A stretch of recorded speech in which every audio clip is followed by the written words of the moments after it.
Check. Check. 1, 2. Sir, okay. Okay. లేదు sir. Perfect. Check. Mic check. 1, 2, 3, 4. Check.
आइए।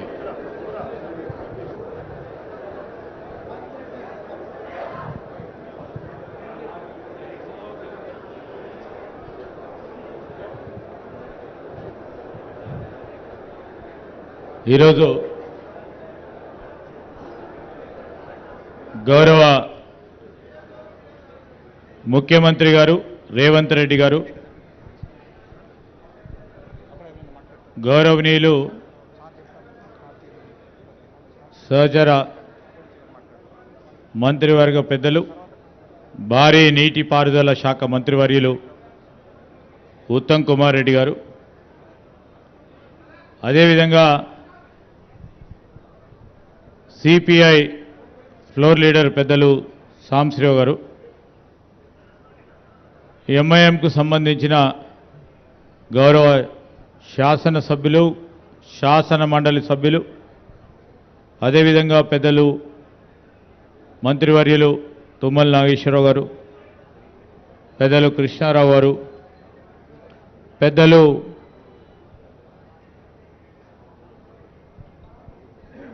సీతక్క గారు, అదేవిధంగా సోదరులు పొన్నం ప్రభాకర్ గారు, శాసన మండలి గౌరవ సభ్యులు, గవర్నమెంట్ ప్రభుత్వ విప్ సోదరులకి, శాసన సభ్యులకి, శాసన మండలి సభ్యులకి అందరికీ కూడా హృదయపూర్వకంగా మా ప్రాంతవాసులందరి తరఫున హృదయపూర్వకంగా ఆహ్వానం పలుకుతూ, సోదరులు అడ్వైజర్ గారు నరేందర్ రెడ్డి గారు, అటువైపు కూర్చున్న రాష్ట్ర స్థాయి మీడియా ప్రతినిధులు, ఇరిగేషన్ డిపార్ట్మెంట్కి సంబంధించిన ప్రిన్సిపల్ సెక్రటరీ గారు,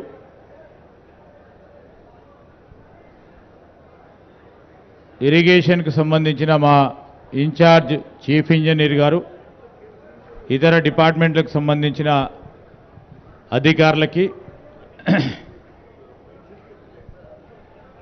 స్థానిక పాత్రికేయ మిత్రులకి, ఇతర సోదరులందరికీ మరొకసారి హృదయపూర్వకంగా నమస్కారాలు తెలియజేస్తూ, ఇప్పుడు మొదటగా నేను ఇన్ఛార్జ్ చీఫ్ ఇంజనీర్ గారు సుధాకర్ రెడ్డి గారిని వేదికకి పైకి వచ్చి, లేకుంటే అక్కడి నుంచైనా మరి ప్రజెంటేషన్ కాళేశ్వరం ప్రాజెక్టుకు సంబంధించి వివిధ బ్యారేజీల నిర్మాణంతో పాటు మరి ఈరోజు జరిగిన సంఘటన విషయంలో పవర్ పాయింట్ ప్రజెంటేషన్ ఇవ్వాల్సిందిగా వారిని కోరుతా ఉన్నా. కొద్దిగా అందరూ కూడా మిత్రులందరికీ కూడా నిశ్శబ్దంగా ఉండాలని మా మనవి. వేదిక అటువైపున్న పాత్రికేయ మిత్రులకు సహకరించాలి. వెనకాల ఉన్న మిత్రులందరికీ కూడా మనవి చేస్తా ఉన్నాం.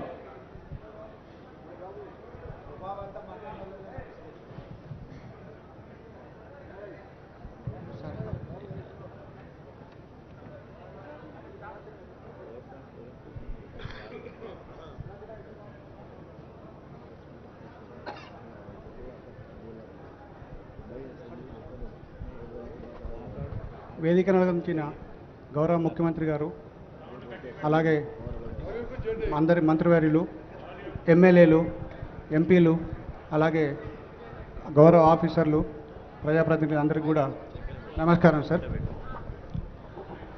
సార్ ఇది మొదటగా 2005లో సార్ మనకు సార్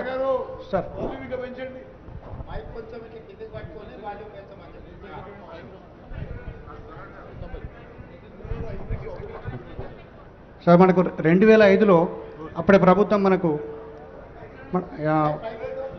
డాక్టర్ బిఆర్ అంబేద్కర్ ప్రాణి సచివాలయ ప్రాజెక్ట్ అనేది మనకు కన్సెప్టలైజ్ చేశారు సార్. మొదటగా 16 తెలంగాణ ప్రాంతంలోని పాత 7 జిల్లాలలో 16,40,000 ఎకరాల ఆయకట్టుకు సాగునీరు, తాగునీరు మరియు ఇండస్ట్రియల్ వాటర్ అందించడానికి గాను 160 టీఎంసీని తుమ్మిడిహెట్టి దగ్గర బ్యారేజ్ నిర్మించి 152 లెవెల్తో మన అక్కడి నుంచి తరలింపు చేయడానికి కొరకు 38,500 కోట్లతో మొదటగా మనకు అడ్మినిస్ట్రేటివ్ అప్రూవల్ ఇవ్వడం జరిగింది సార్. తర్వాత దాన్ని మనం 7 లింక్స్ 28 ప్యాకేజెస్ కింద డివైడ్ చేసి తర్వాత వర్క్స్ ప్రోగ్రెస్ చేసినాం సార్. తర్వాత మనం ఏంటంటే ఆ తుమ్మిడిహెట్టి ప్రాజెక్ట్ మనకు మహారాష్ట్ర మరియు అలాగే మన అప్పటి ఆంధ్రప్రదేశ్ కంబైన్డ్ స్టేట్లో ఉంది కనుక ఇంటర్ రాష్ట్ర స్టేట్లో వాళ్ళకి కొన్ని అంటే 152 లెవెల్ మనం ఏదైతే ప్రపోజ్ చేసినామో వాళ్ళ మన సబ్మర్జెన్సీ ఏరియా మనకు కొంచెం ఎక్కువ ఉండడం వల్ల వాళ్ళు కొంచెం రెసీవ్ చేశారు సార్. తర్వాత అంటే మనకు తర్వాత 160 టీఎంసీలలో సార్ మనకు drinking water 10 TMC for en route villages, అలాగే 30 TMC drinking water to twin cities of Hyderabad and Secunderabad, అలాగే 16 టీఎంసీలు ఇండస్ట్రియల్ వాటర్కి మనకు అప్పుడు అలొకేషన్ చేయడం జరిగింది సార్. తర్వాత సార్ మొత్తం మనము డాక్టర్ బిఆర్ అంబేద్కర్ ప్రాణహిత ప్రాజెక్టులో సార్ 36,257.83 కోట్లతో అగ్రిమెంట్ వాల్యూట్ చేసినాం సార్. సార్ అప్పటి పాత 7 జిల్లాలకు 16,40,000 ఎకరాల ఆయకట్టుకు మనము ఆయకట్టు ఇచ్చాం సార్. అయితే అప్పటి పవర్ రిక్వైర్మెంట్ వచ్చేసి మనకు 3,466 మెగావాట్లు అప్పుడు మనకు నిర్ణయించాం సార్. అలాగే ఆ ప్రాజెక్టు కట్టడానికి కొరకు మనము డిపిఆర్ కూడా మనం అప్పుడు సెంట్రల్ గవర్నమెంట్ సిడబ్ల్యూసీకి సబ్మిట్ చేసినాం సార్. ఇన్ ప్రిన్సిపల్ క్లియరెన్స్ మనకు 4/2010లో అంటే ఏప్రిల్ 2010లో వచ్చింది సార్.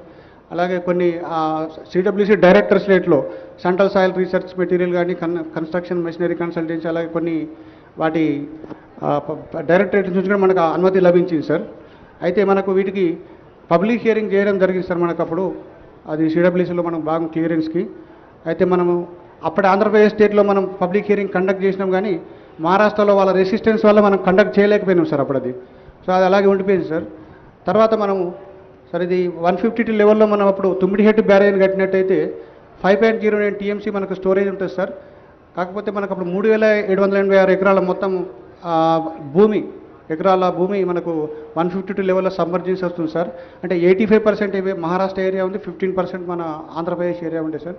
సో వాళ్ళు అప్పుడు రిసీవ్ చేయడం వల్ల మనకు వాళ్ళు 148 లెవెల్ తీసుకున్నట్టయితే మీకు తక్కువ సబ్మర్జెన్స్ వస్తుంది కనుక మీరు 148 లెవెల్లో పెట్టుకోమని మనకు పదే ప్రతి మీటింగ్లోనూ వాళ్ళు మనకు చెప్పడం జరిగింది సార్. సో అలా దాని ప్రకారం తెలంగాణ ఫార్మేషన్ అంటే మన తెలంగాణ స్టేట్ ఫార్మ్ అయిన తర్వాత మంత్రుల లెవెల్లో కావచ్చు సార్, అధికారుల లెవెల్లో coordination committee meeting, inter state board meetings, various meetings మనకు జరిగినాయి సార్ అవి. సో అది అప్పుడు కూడా మనకు మీటింగ్లలో 152 లెవెల్ వద్దు 148 లెవెల్ తీసుకోండి అని చెప్పి పదే అని చెప్పడం జరిగింది సార్. అయితే మనం 148 లెవెల్ కనుక తీసుకున్నట్టయితే మనకు అక్కడ స్టోరేజ్ కెపాసిటీ తుమ్మిడిహెట్టి దగ్గర 1.85 టీఎంసీ మాత్రమే వస్తుంది సార్ అది. అయితే సార్ మనకు అక్కడ ఫస్ట్ సిడబ్ల్యూసీ వాళ్ళు 163 టీఎంసీ ఉంది అని చెప్పేసి మనకు సర్టిఫై చేశారు సార్ వాళ్ళు. తర్వాత కన్సిక్వెంట్గా ఏంటంటే అప్పుడు అప్పర్ రిపీరియన్ రైట్స్లో మహారాష్ట్ర స్టేట్కి కూడా వాళ్ళకు 63 టీఎంసీల హక్కు ఉంది కనుక ఆ ఫ్యూచర్లో మనకి ఏమైనా తగ్గిపోయే అవకాశాలు ఉంటాయి. అలాగే మీరు ప్రపోజ్ చేసిన స్కీమ్లలో 148 మీటర్స్ కనుక పెట్టి 63 టీఎంసీలు ఫ్యూచర్లో రాకపోతే ఇంకా డ్రాయబుల్ కెపాసిటీస్ తగ్గిపోయి మనకు 44 టీఎంసీల వరకే రావచ్చు అని చెప్పేసి వాళ్ళు సిడబ్ల్యూసీ వాళ్ళు చెప్పారు.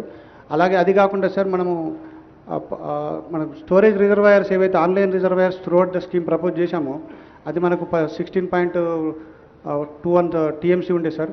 ఆన్లైన్ రిజర్వాయర్స్ కెపాసిటీ కనుక పెంచుకోకపోతే ఫ్యూచర్లో మనకు స్కీమ్ సక్సెస్ కాదు కనుక ఆన్లైన్ రిజర్వాయర్స్ పెంచుకోమన్నారు సార్. ఇది మనకు అప్పుడు ఫస్ట్ సార్ ప్రాణహిత చేవల్లో ఉన్నప్పుడు 16.43 online reservoirs capacity sir, different 10 కెపాసిటీలు సార్. నెక్స్ట్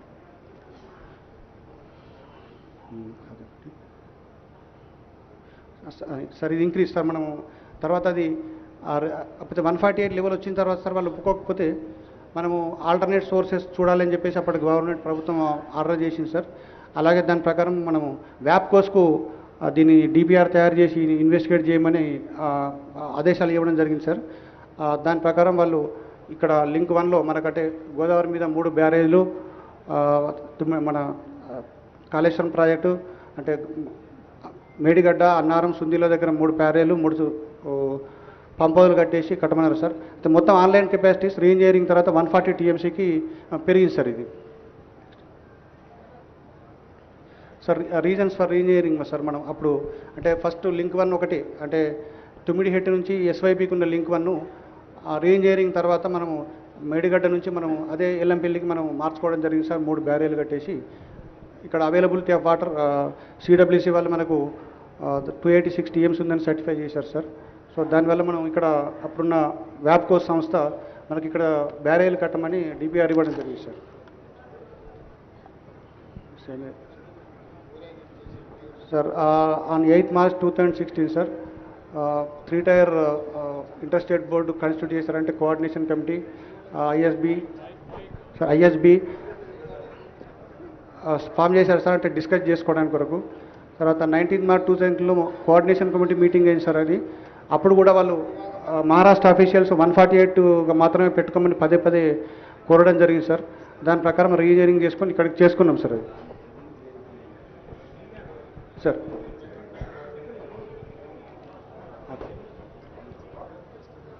ఫైనల్గా సార్ మనకు 23rd August 2016 రోజు మహారాష్ట్ర సీఎం గారు అలాగే అప్పుడున్న తెలంగాణ ముఖ్యమంత్రి గారు కూడా 148 మీటర్స్కి అగ్రి అవ్వకుంటూ ఒక అగ్రిమెంటు అంటే మెమోరాండం ఆఫ్ అండర్స్టాండింగ్లో సైన్ చేశారు సార్. దాని ప్రకారము అప్పుడున్న ప్రాణహిత చేవల ప్రాజెక్టును 2 భాగాల కింద విడగొట్టేసి అప్పుడున్న తుమ్మిడిహెట్టి బ్యారేజ్ను దాన్ని అంబేద్కర్ ప్రాజెక్ట్గా మార్చేసి ఇప్పుడున్న ఈ కొమరంభీం ఆసిఫాబాద్ కొమరంభీం జిల్లాకు సంబంధించినంత వరకు 2 లక్షల ఎకరాల ఆయకట్టుకు కన్ఫైన్ చేసి ఆ లింక్ 1 ఇక్కడ చేసి రీనేమ్ రైస్ కాళేశ్వరం ప్రాజెక్ట్ సార్. ఇది ఇప్పుడు అదే sir doctor BR Ambedkar project అలాగే కాళేశ్వరం ప్రాజెక్ట్ 2 కింద డివైడ్ చేయడం జరిగింది సార్. ఇక్కడ 20 TMs of water 22 lakhs acres Adilabad జిల్లాలో, అంటే అప్పటి ఆదిలాబాద్ జిల్లా ఇప్పుడు కొమరంభీం సార్. దాని ప్రకారం దాని ఆల్టర్నేట్లో 3 బ్యారేజీలు 3 పంపులు కట్టేసి 160 TMC డైవర్ట్ చేయడానికి ప్లాన్ చేయడానికి జరిగింది సార్. అయితే ఇప్పుడు తర్వాత ఆయకట్టు సార్ అప్పుడు 16,40,000 ఉండే సార్. తర్వాత ఇప్పుడు ప్రపోజ్ చేసింది 18,25,000 acres ఇన్స్టెడ్ ఆఫ్ అది కొత్త ఆయకట్టు సార్. అలాగే 18,82,000 ఎగ్జిస్టింగ్ ఆయకట్ను సప్లిమెంట్ చేసుకోవడం జరిగింది సార్. అది కాక మనం 10 TMC drinking water, 30 TMC drinking water twin cities, 16 TMC water industries అప్పుడున్న వాటర్ కెపాసిటీస్ని రిటైన్ చేయడం జరిగింది సార్. దానిలో సో మనము ఈ రీఇంజనీరింగ్ తర్వాత sir project report, detail project రిపోర్ట్ను మనము సిడబ్ల్యూసీకి పంపించాం సార్. అన్నీ మనకు ఆల్ రిక్విజిట్ క్లియరెన్సెస్ అప్పుడు మనకు టెక్నికల్ అడ్వైజరీ కమిటీ మీటింగ్ కావచ్చు, అన్ని క్లియరెన్సెస్ వచ్చాయి సార్. సరే ఈ డీటెయిల్స్ అన్ని 11 డైరెక్టరేట్ నుంచి వచ్చినటువంటి క్లియరెన్స్ అయినటువంటి డీటెయిల్స్ సార్ ఇవి మొత్తం సార్. ఇది టోటల్ ఇప్పుడు కాళేశ్వరం ప్రాజెక్టు 7 లింకుల కింద డివైడ్ జరిగింది సార్. మొదటి లింకు మేడిగడ్డ నుంచి ఎల్లంపల్లి సార్. అలాగే ఎల్లంపల్లి నుండి మిడ్ మానేర్ వరకు లింక్ 2, మిడ్ మానేర్ నుండి సిరిసిల్ల వరకు ప్యాకేజ్ 9 కింద లింక్ 3 సార్. అలాగే మిడ్ మానేర్ నుంచి మల్లన్న సాగర్ వరకు లింక్ 4 సార్. అలాగే 7 లింక్స్ కింద డివైడ్ చేసినాం సార్ దాన్ని టోటల్గా మొత్తం. నెక్స్ట్ సార్ ఇది టోటల్ ఆయకట్టు మనకు ఇప్పుడు 19,63,360 acres సార్. ఇది లింక్ 1, లింక్ 2, లింక్ 3లో 7 లింక్స్లో వచ్చినటువంటి ఆయకట్టు డీటెయిల్స్ సార్. ఇది సంగమేశ్వర బసవేశ్వర ప్రాజెక్ట్ ఆయకట్టు కూడా ఇందులో కలపడం జరిగింది సార్. 19,63 acres sir. సార్ ఇవి 7 లింక్స్ సార్. ఇవి నెక్స్ట్ సార్ ఇది సార్ ఇవి 7 లింక్స్లో మనకు మొత్తం 13 పాతవి 13 కొత్తవి 13 జిల్లాలు సార్. 31 కాన్స్టిట్యున్సీలు కవర్ అవుతున్నాయి సార్. అలాగే లింక్స్ 7 లింక్స్ ప్యాకేజ్ 28, న్యూ ఆయకట్టు 19.63 lakhs, అలాగే స్టెబిలైజేషన్ ఆయకట్టు 18.82 lakhs sir. Total power requirement మనకి ఇప్పుడు కాళేశ్వరం ప్రాజెక్ట్కి వచ్చేసి సార్ 4,905 megawatts సార్. అంటే మనకు యూజ్ చేసేటప్పుడు 80% ఎఫిషియన్సీలో 3,967 megawatts మనకు మొత్తం ఒకసారి రన్ చేసినట్టయితే అంత పవర్ రిక్వైర్మెంట్ ఉంటుంది సార్. మనకు కాకపోతే అవసరాన్ని బట్టి మనం ఎక్కడ అవసరం ఉంటే బట్టి మనం వాడుకుంటుంటాం సార్. నెక్స్ట్ చెప్పాను సార్. వాటర్ డైవర్షన్లో మనము ఇంక్లూడింగ్ ఎస్ వైపు నుంచి 215 TMC, అంటే కాళేశ్వరం మేడిగడ్డ నుండి ఎస్ వైపు నుంచి 215 TMC సార్. అలాగే గ్రౌండ్ వాటర్ 25 TMCలు, టోటల్ మొత్తం 240 TMCలో మనం ఇప్పుడు ప్రపోజ్ చేశాం సార్ కాళేశ్వరం ప్రాజెక్ట్లో. చెప్పండి సార్. ఇప్పటి వరకు సార్ మనము ఈ ప్రాజెక్టు కన్స్ట్రక్షన్ స్టార్ట్ అయిన తర్వాత ఇప్పటి వరకు 98,570 acres ఆఫ్ కొత్త ఆయకట్టుకు సార్ జరిగింది సార్. ఇప్పటి వరకు ఇచ్చిన ఆయకట్టు ఎంత సార్? 98,570 acres sir. ఇప్పటి వరకు మనం నీళ్ళు ఇచ్చింది కాళేశ్వరం ప్రాజెక్టు కింద 98,570 ఎకరాలు అంతేనా? కొత్త ఆయకట్టు సార్. కొత్తదే. Yes sir. కొత్తగా ఎంత ఖర్చు అయింది ఇప్పటికి సార్? 93,000 crores అయింది. ఇప్పటి వరకు ఖర్చు పెట్టింది ఎంత ఒకసారి చెక్ చేసి చెప్పు.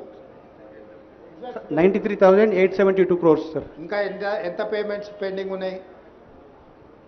3,600 crores పేమెంట్ ఉంది అంటే సార్. దాదాపుగా 97,000 కోట్ల రూపాయలు ఖర్చు పెట్టారు. ఇది ఇంక్లూజివ్ ఆఫ్ 3,600 సార్. అంటే టు బి పేడ్ కలుపుకొని ఇప్పుడు ఎస్ సార్. 94,000 కోట్లు ఖర్చు పెట్టింది ఇప్పటికి. Yes sir. అది 3,600 అందులో కలిపి ఉంది సార్. అదే కలుపుకొని అంటే 94,000 కోట్లు ఖర్చు అయింది ఇప్పటికి. Yes sir.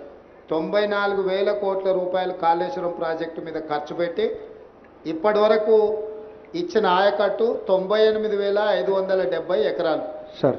అంతేనా? Yes sir. టోటల్ ఇంతే కదా, కొత్తగా ఏం ఆయకట్టు క్రియేట్ చేయలేదు కదా?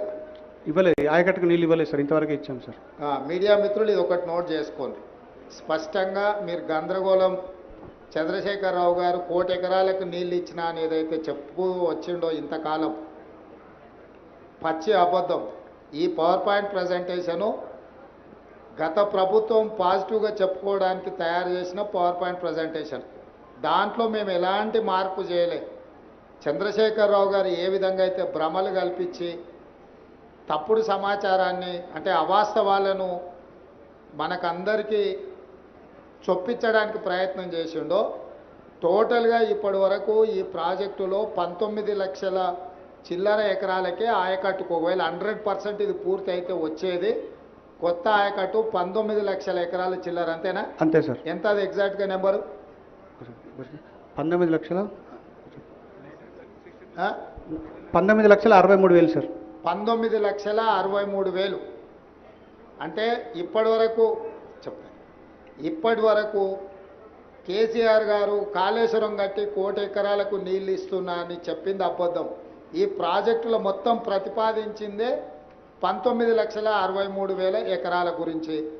ఇప్పటి వరకు 94,000 కోట్ల రూపాయలు ఖర్చు పెట్టి నీళ్ళు ఇచ్చింది 98,570 ఎకరాలకు మాత్రమే. పవర్ ఎంత అవసరము? పవర్ బిల్ ఎంత అయింది ఇప్పటికి? 98,000 ఎకరాలకు ఇచ్చారు కదా. కరెంటు బిల్ ఎంత అయింది ఈ కాళేశ్వరం మీద పంపుల లిఫ్ట్కు? సార్ అది మనము పరాణం మనము కన్సాలిడేటెడ్గా పేమెంట్ చేస్తున్నాం సార్ వాళ్ళకి, ఎలక్ట్రిసిటీ బోర్డుకి. సార్ బడ్జెట్లో పరాణం 10% పెట్టి పేమెంట్ చేసి సంవత్సరానికి ఎంత అవుతుంది అని అంచనా ఇచ్చినప్పుడు 4,900 చిల్లర మెగావాట్స్ అవసరం ఉంది అన్నారు కదా సార్. ఒక సంవత్సరంలో ఈ పంపులన్నీ పనిచేస్తే మనకు అయ్యే మెయింటెనెన్స్ పవర్ ఛార్జెస్ ఎంత అయితే అయ్యే అంచనా వేసి ఉంటారు కదా సార్. సార్ ఉంది సార్. ఒక్కసారి అది చూసి చెప్పండి. 10,000 కోట్ల పైన అవుతుంది అన్నది 10,500. మీడియా మిత్రులు అర్థం చేసుకోవాల్సింది కేవలం కరెంటు బిల్లులే ప్రతి సంవత్సరం 10,500 కోట్ల రూపాయలు కట్టాలి. ఇతర ప్రాజెక్టుల నిర్వహణ, బ్యాంకు లోన్లు, బ్యాంకుకు మిత్తి ఇవన్నీ లెక్కేస్తే దాదాపుగా 20,000 కోట్ల పైన ప్రతి సంవత్సరం 25,000 కోట్లు టచ్ అవుతుంది. 25,000 కోట్ల రూపాయలు ప్రతి సంవత్సరం ఖర్చు పెడితే 100% చంద్రశేఖరరావు గారు అనుకున్నట్టే ఈ ప్రాజెక్టు పూర్తి అయితే 19,63,000 ఎకరాలకు నీళ్ళు వస్తాయి. ఎప్పుడు దాదాపుగా 2.5 లక్షల కోట్లు అయితే ఈ ప్రాజెక్టు ఇప్పటికీ 1,00,000 కోట్లు ఖర్చు అయినాయి. 1,47,000 కోట్లకు అంచనాలు పెంచినరు. ఇప్పుడు అది కూడా పూర్తిగా సరిపోదు. ఈ కొత్త అంచనాలు వేసుకుంటూ పోతే దాదాపుగా 2 లక్షల పైన కోట్లు ఈ ప్రాజెక్టు ఖర్చు అవుతుంది. సో ప్రతి సంవత్సరం 2 లక్షల కోట్ల పైన ఖర్చు పెట్టి ప్రతి సంవత్సరం 25,000 కోట్ల రూపాయలు మెయింటెనెన్స్ కింద, మిత్తిల కింద, అప్పుల కింద కట్టి నీళ్ళు ఇస్తే వచ్చేది 19,63,000 ఎకరాలు. అంటే ఈరోజు వరకు పూర్తి స్థాయిలో అవాస్తవాలను చెప్పుకుంటూ అబద్ధపు ప్రచారాలు కల్పించుకుంటూ చంద్రశేఖరరావు గారు కాలం గడిపినరు. ఇదొక పాయింట్ అయితే ఇప్పుడు ఈ కఠిన ప్రాజెక్టే కూలింది. ఇవన్నీ అంత సక్రమంగా జరిగి అంత కేసీఆర్ గారు ఇంతకుముందు పవర్ పాయింట్ ప్రజెంటేషన్లో చూపించినట్టు మొత్తం ఆ రకంగా ముందుకు పోయిన ఉంటే ఉండే పరిస్థితి ఇది. ఈరోజు అది కూడా లేదు. మేడిగడ్డ కుంగింది చూసిర్రు, అన్నారం సుందిల్లో కూడా ఇదే సాంకేతిక నైపుణ్యంతో కట్టిరు. అవి కూడా మనకు ఆల్రెడీ సీపేజ్లు అంటే లీక్ అయితేనే ఉన్నది వాటర్. కాబట్టి ఇక్కడ మీకు ఈ పవర్ పాయింట్ ప్రజెంటేషన్లో ఇంకేమన్నా ఉన్నదా ఫర్దర్ చూపించాల్సింది సుధాకర్? అంటే నార్మల్గా దీన్ని మెడిగడ్డ కంక్లూడ్ చేయి. అదైనాక కూలింది అవి ఉన్నాయి కదా, వాటి పిక్చర్స్, వీడియోస్ ఏమన్నా ఉంటే చూపించు.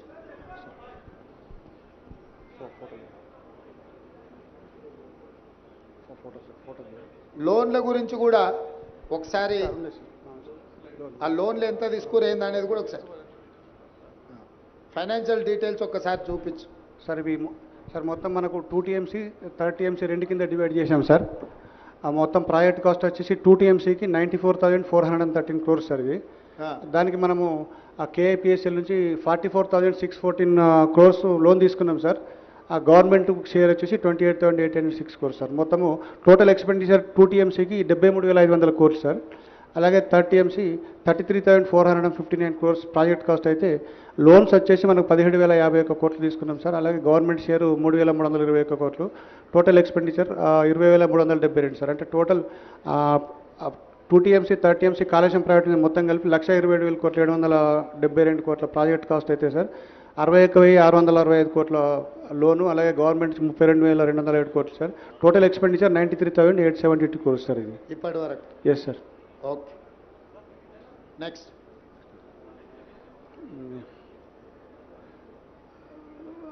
సార్ ఇవి మనము ఆ ప్రిన్సిపల్ అమౌంట్లో మనము ఇయర్ వైజ్ మనం తీసుకున్న లోన్స్ ఇంట్రెస్ట్లు సార్ ఇవి. ఆ ప్రిన్సిపల్ అమౌంట్ అంటే ఇయర్ వైజ్ సార్ 1920, 2021, 21-22, 22-23లో ఇంట్రెస్ట్ మనం గ్రాండ్ టోటల్ ఉంది కదా. Yes sir. రెండు సంవత్సరానికి వచ్చే ఖర్చా 21,157 కోట్లు ఉంది కదా. అది టోటల్గా సార్ 5 years సార్ అది మొత్తం టోటల్గా. అంటే 1920 నుంచి 23-24 వరకు మనము అది principal paid amount sir. Paid principal amount interest sir. Okay, మంచి. ఈ ల్యాండ్ ఎక్విజిషన్ సార్ ఇప్పుడు మనము టోటల్ ల్యాండ్ రిక్వైర్డ్లో మనం 97,477 ఎకరాలు మనకు మొత్తం ల్యాండ్ ఎక్విజిషన్ అవసరం ఉంది సార్. అందులో 66,190 ఎకరాలు అక్వైర్ చేసినాం సార్. దాంట్లో balance land to be acquired ఇంకా 31,200 ఎకరాలు చేయాలి. ఫండ్స్ రిక్వైర్డ్ ఫర్ బ్యాలెన్స్ వెళ్ళి 5,438 కోట్లు కావాలి సార్. అలాగే ఐపీ క్రియేషన్కి వచ్చేటప్పటికి మన టోటల్ కంటెంప్లేటెడ్ ఆయకట్టు 19,63,360 ఎకరాలు సార్. ఆయకట్టు క్రియేటెడ్ 98,570 సో ఫార్. బ్యాలెన్స్ ఆయకట్టు క్రియేటెడ్ 18,64,790 సార్. సో దానికి funds requirement sir creation of balance contemplated ఆయకట్టుకు చేయాలంటే మనకి ఈ అవైలబుల్ ఐపీ క్రియేషన్ అని ఇచ్చినావు కదా sir. Total ayacut contemplated 19,63,360 acres. అవును సార్. Ayacut created 98,570 acres. అవును సార్. బ్యాలెన్స్ ఆయకట్ వచ్చేసి 18,64,790. అవును సార్. అంటే మిగతా వర్క్ అంతా పూర్తి చేస్తే గానీ ఆ 18 లక్షల ఎకరాలు మనం ఇయ్యలేము. అవును సార్. ఇది అఫీషియల్ లెక్కనే కదా. అవును సార్. మీడియా మిత్రులు ఈ పాయింట్ను నోట్ చేసుకోండి. అంటే మనకు ఇప్పుడు అంటే ఇప్పటి వరకు కేసీఆర్ గారు 1,00,00,000 ఎకరాలు కాళేశ్వరం కట్టి 1,00,00,000 ఎకరాలకు నీళ్ళు ఇచ్చినా అని ఏదైతే చెబుతూ వచ్చిండో 1,00,00,000 కాదు కదా 1,00,000 ఎకరాలకు కూడా నీళ్ళు ఇవ్వలేదు. 1,00,00,000 కోట్లు ఖర్చు అయినాయి, 1,00,00,000 ఎకరాలకు నీళ్ళు ఇవ్వలేదు. ఇది వాస్తవం. Okay, next. సరే సరే సరే ఇది కాళేశ్వరం ప్రాజెక్టులో బాగా కట్టినట్టు Medigadda barrage over view sir ఇది. ఓకే, ఇది లింక్ 1 సార్. మనం కాళేశ్వరం నుంచి ఆ గ్రావిటీ కెనాల్ ద్వారా అన్నారం బ్యారేజ్, సుందిల్లా బ్యారేజ్, అలాగే ఎల్లంపల్లి 3 లింక్ 1 సార్ అది. సార్ ఇవి అంటే టెక్నికల్ డీటెయిల్స్ బ్యారేజ్ సార్. ఇవన్నీ అంటే రాఫ్ట్ లెంత్లు లెవెల్స్ అవన్నీ ఉన్నాయి సార్. నెక్స్ట్ సార్ అంటే మనకి క్రోనలాజికల్ ఈవెంట్స్ అంటే మనం మేడిగడ్డ కట్టినప్పటి నుంచి ఇప్పటి వరకు జరిగినటువంటి ఈవెంట్స్ సార్. ఇవి ఇన్సిడెంట్ జరిగింది సార్. అంటే ఇప్పుడు మనకు ఆ రోజు October 21 రోజు ఫస్ట్ మనకి 19, 20, 21 ఆ పియర్లు సింక్ అవ్వడం జరిగింది సార్. అది మనకు అప్పుడు మొత్తం ఎన్ని పిల్లర్స్ ఉన్నాయి దీంట్లో ఇప్పుడు మేడిగడ్డలో? మొత్తం 85 వెంట్స్ సార్. మొత్తం 85. Yes sir. ఎన్ని యూనిట్ల కింద ఉంది 85లో? ఎన్ని బ్లాక్స్ కింద ఉంది? మొత్తం 8 బ్లాక్స్ ఉన్నాయి సార్. 8. Yes sir. 85 పిల్లర్లు 8 బ్లాక్లు సార్. ఇప్పుడు ఏ బ్లాక్? 7th బ్లాక్ ఇప్పుడు మనం పోయి చూసింది. అవును సార్. 7th బ్లాక్లో పిల్లర్లు కుంగిపోయినాయి. అవును సార్. అంతే కదా? అంతే. కారణం ఏంది? కారణాలు అంటే మనం ఇప్పుడు కొన్ని టెస్టులు చేస్తున్నాం సార్. మనము దాన్ని రూట్ కాజ్ ఏందో ఫైండ్ అవుట్ చేయడానికి వరకు జీపీఆర్ టెస్టులని, తర్వాత ఈఆర్టీ టెస్టులు బ్లాక్ 7కు కంప్లీట్ అయినాయి సార్. ఇంకా బ్లాక్ 6 and 8 కూడా ఒక 3-4 డేస్లో కంప్లీట్ అవుతాయి సార్. వాటిని అనాలిసిస్ చేసిన తర్వాత మనకు అసలు దాని రీజన్స్ ఎంత శాండ్ మైన్ అయిందా లేకపోతే ఏమైనా ఫెయిల్యూర్ అయిందా మనకు తెలుస్తుంది sir. National dam safe authority ఒక నివేదిక ఇచ్చింది కదా, అందులో ఏం రాసిండ్రు సార్? వాళ్ళు కొన్ని ఫైండింగ్స్ ఇచ్చారు సార్. వాళ్ళు ఏమిచ్చిండ్రు సార్? ఒకటి వాళ్ళు ఫస్ట్ ఒక 20 ఫస్ట్ వాళ్ళు వచ్చిన తర్వాత 20 లిస్ట్ ఇచ్చారు సార్. ఐటమ్స్ ఈ డేటా ఇవ్వమని చెప్పారు సార్. అందులో మనకు కొంత డేటా ఇచ్చారు సార్. పాసిబుల్ అన్ని డేటా ఇచ్చేశారు. సార్ వాళ్ళ అబ్జర్వేషన్లో sir piers combination of issues involving planning, design, quality control, operation and maintenance లోపల కొన్ని రీజన్స్ ఉన్నాయని చెప్పేసి పాయింట్అవుట్ చేశారు సార్. అలాగే primary reason for the failure is the settlement of the raft which could be due to various reasons including failure of upstream secant pile due to barrage load. అంటే upstream secant పైల్లో barrage కనుక load increase అయిపోయి కింద ఏమైనా జరిగినప్పుడు uplift లేకపోతే అది కూడా ఒక రీజన్ కావచ్చు అని చెప్పి చెప్పారు సార్. అలాగే construction deficiency due to lack of stringent quality control అని అన్నారు సార్ వాళ్ళు. అంటే కన్స్ట్రక్షన్లో నాణ్యత లోపం అన్నట్టే కదా దాని అర్థం. ఎస్ సార్, ఉండొచ్చు అని అవకాశం అన్నారు సార్. అది కూడా కారణం కావచ్చు అని అన్నారు సార్. అదే తర్వాత అబ్జర్వేషన్ సంథింగ్ కాబట్టి ఇన్ని ఉన్నాయి sir. The barrage has been ఎప్పుడు గుర్తించారు దీంట్లో? ఇప్పుడు 2023 మీరు రాసిన డేట్ ప్రకారము వెనక్కి వెళ్ళండి ఒక్కసారి. లేదు ఇప్పుడు మీరు ఫస్ట్ గుర్తించిన మనం రాసింది కదా 24th October 2023 కదా. 21 October sir evening. 21st October ఇదైంది, 24th October అన్నారు కదా సార్. 2020లోనే ఇది ప్రాబ్లం ఉందని లెటర్ రాసింది ఉంది కదా, దాని వివరాలు ఏడున్నాయి సార్? అది మనము వాటర్ ఇంపోర్ట్ చేసిన తర్వాత 2020లో మనకు 10,68,000 అరౌండ్ క్యూసెక్స్ డిశ్చార్జ్ వచ్చింది సార్. అయితే అప్పుడు కంటిన్యూస్గా మనకు రెయిన్స్ రావడం జరిగింది, ఫ్లడ్ కూడా ఫ్లో అయినప్పుడు మనము నార్మల్గా గేట్లన్నీ ఫ్రీ ఫ్లో కండిషన్లో పెడతాం సార్. బోత్ సైడ్స్ మొత్తం లిఫ్ట్ చేసి పెట్టుకుంటాం sir. Up stream down stream రెండు ఫేస్లు సేమ్ ఉంటాయి సార్. అప్పుడు అక్కడ మనము డౌన్ స్ట్రీమ్ ప్రొటెక్షన్ వర్క్స్ అంటే సీకెంట్ పైల్ వేసిన తర్వాత డౌన్ స్ట్రీమ్ ప్రొటెక్షన్ వర్క్స్ అంటే ఫ్లెక్సిబుల్ ఆప్రాన్స్, సీసీ బ్లాక్స్, ఫిల్టర్లు వేసి పెడతాం సార్ అప్లిఫ్ట్ ప్రెషర్ రిలీఫ్ కావడానికి కొరకు.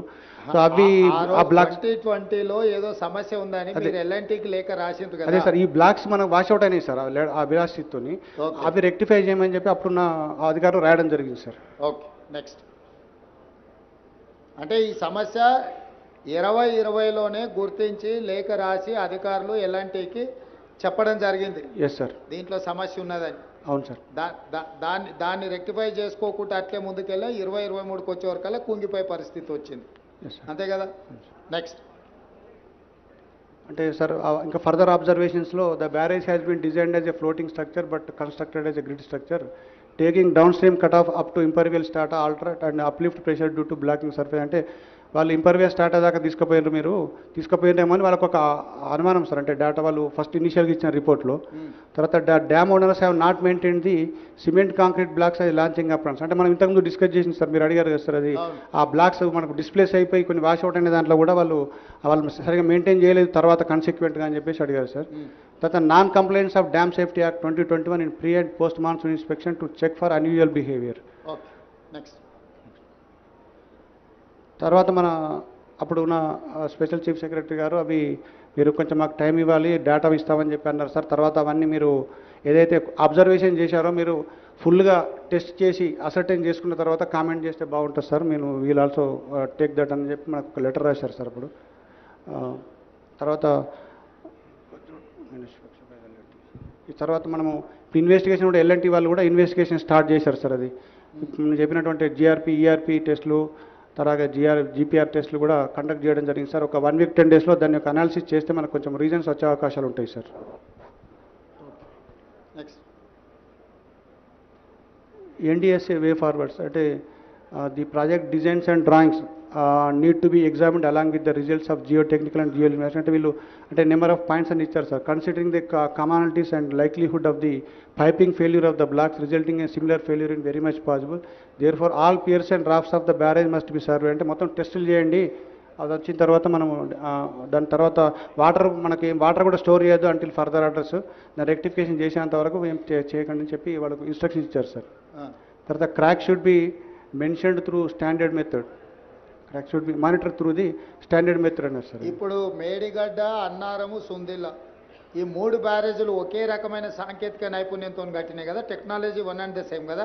ఒకటే సార్, వేరే వేరే ఏం లేదు సార్. ఒకే రకమైన టెక్నాలజీ. Yes sir. సో ఇప్పుడు ఇక్కడ వచ్చిన ప్రాబ్లం అన్నారంలో, సుందిల్లలు కూడా రావడానికి ఉంది కదా.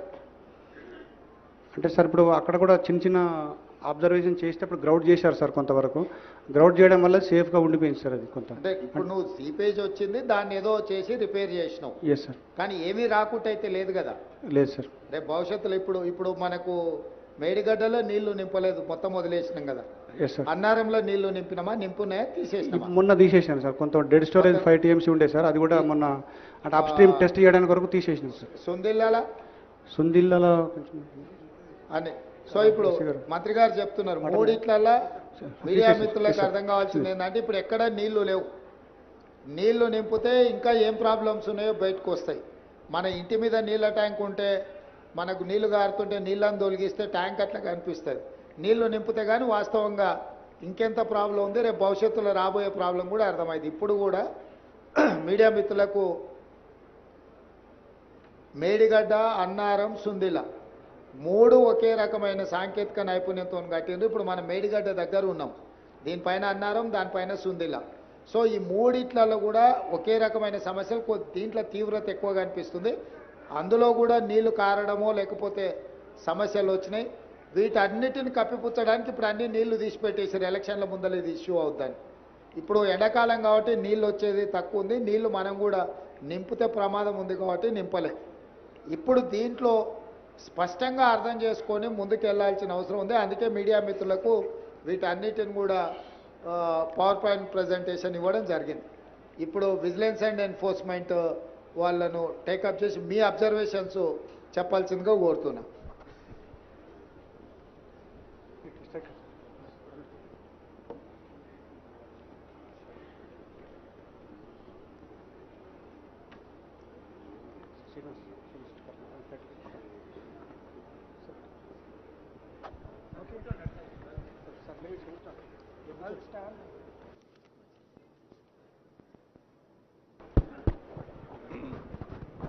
Thank you. Sir, good afternoon. Honorable CM Garu, all the senior ministers, members of the Legislative Assembly and the August Assembly, all the people available here.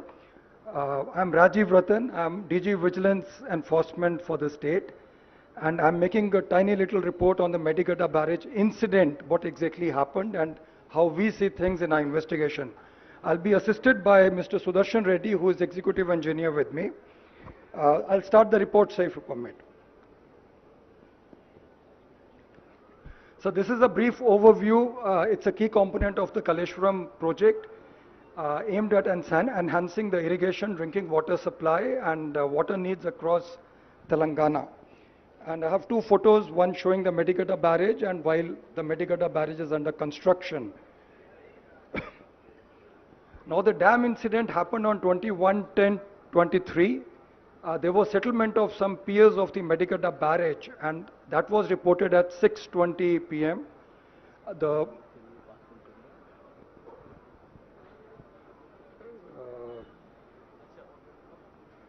My presentation, okay.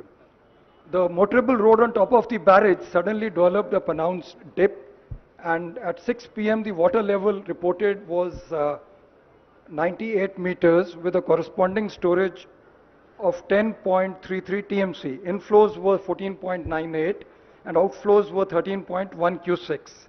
Upon noticing the incident, the barrage authorities released the stored water. They cleared the barrage by opening the gates, and they reported the matter to the police and got an FIR registered in the PS Mahadevpur. The FIR hinted at some sabotage by unknown people. They requested action against those people, sir. This is a view of the road sunk on top of the barrage, which was very obvious on the 21st of October. And there is a side view from where we can see the dip in the road circled in the right, in the red ink.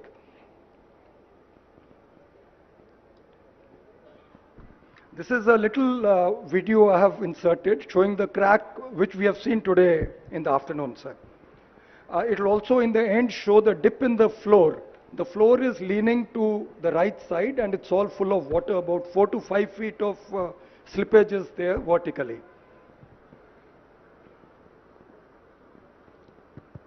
Hello.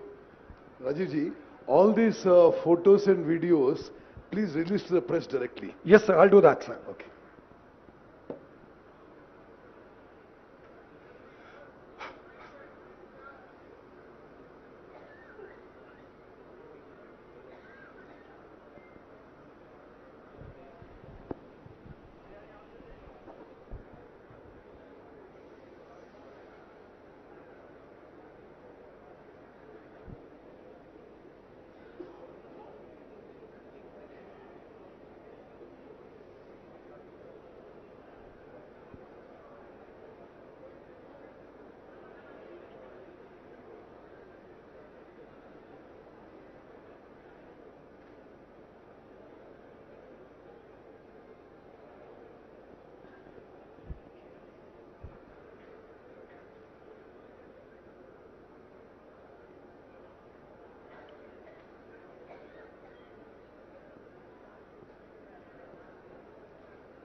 Here, sir, we can see the dip in the floor.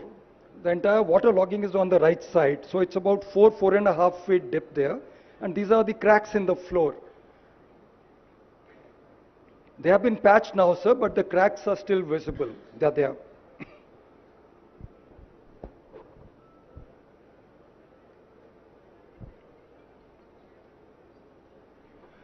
These are the fractal cracks on the front side on the top of the pillars, sir. We went up on the walkway and took the photos there. This is showing the rusting inside, sir. The cracks have been there for a while. So rusting is there on the rods inside. And there is a clear separation on the walkway also. Now we have gone to the pillar 20 today, sir. Major cracks have been observed on pier 20 of the second block. It's extended to the raft. The raft has sunk to the right side, about 4.5 feet. Water logging is there right now. Block number 7 includes piers 11 to 22, along with the integrated raft. So the cracks are stretching across in pier 8 and 19, 18 and 19 on both sides as well.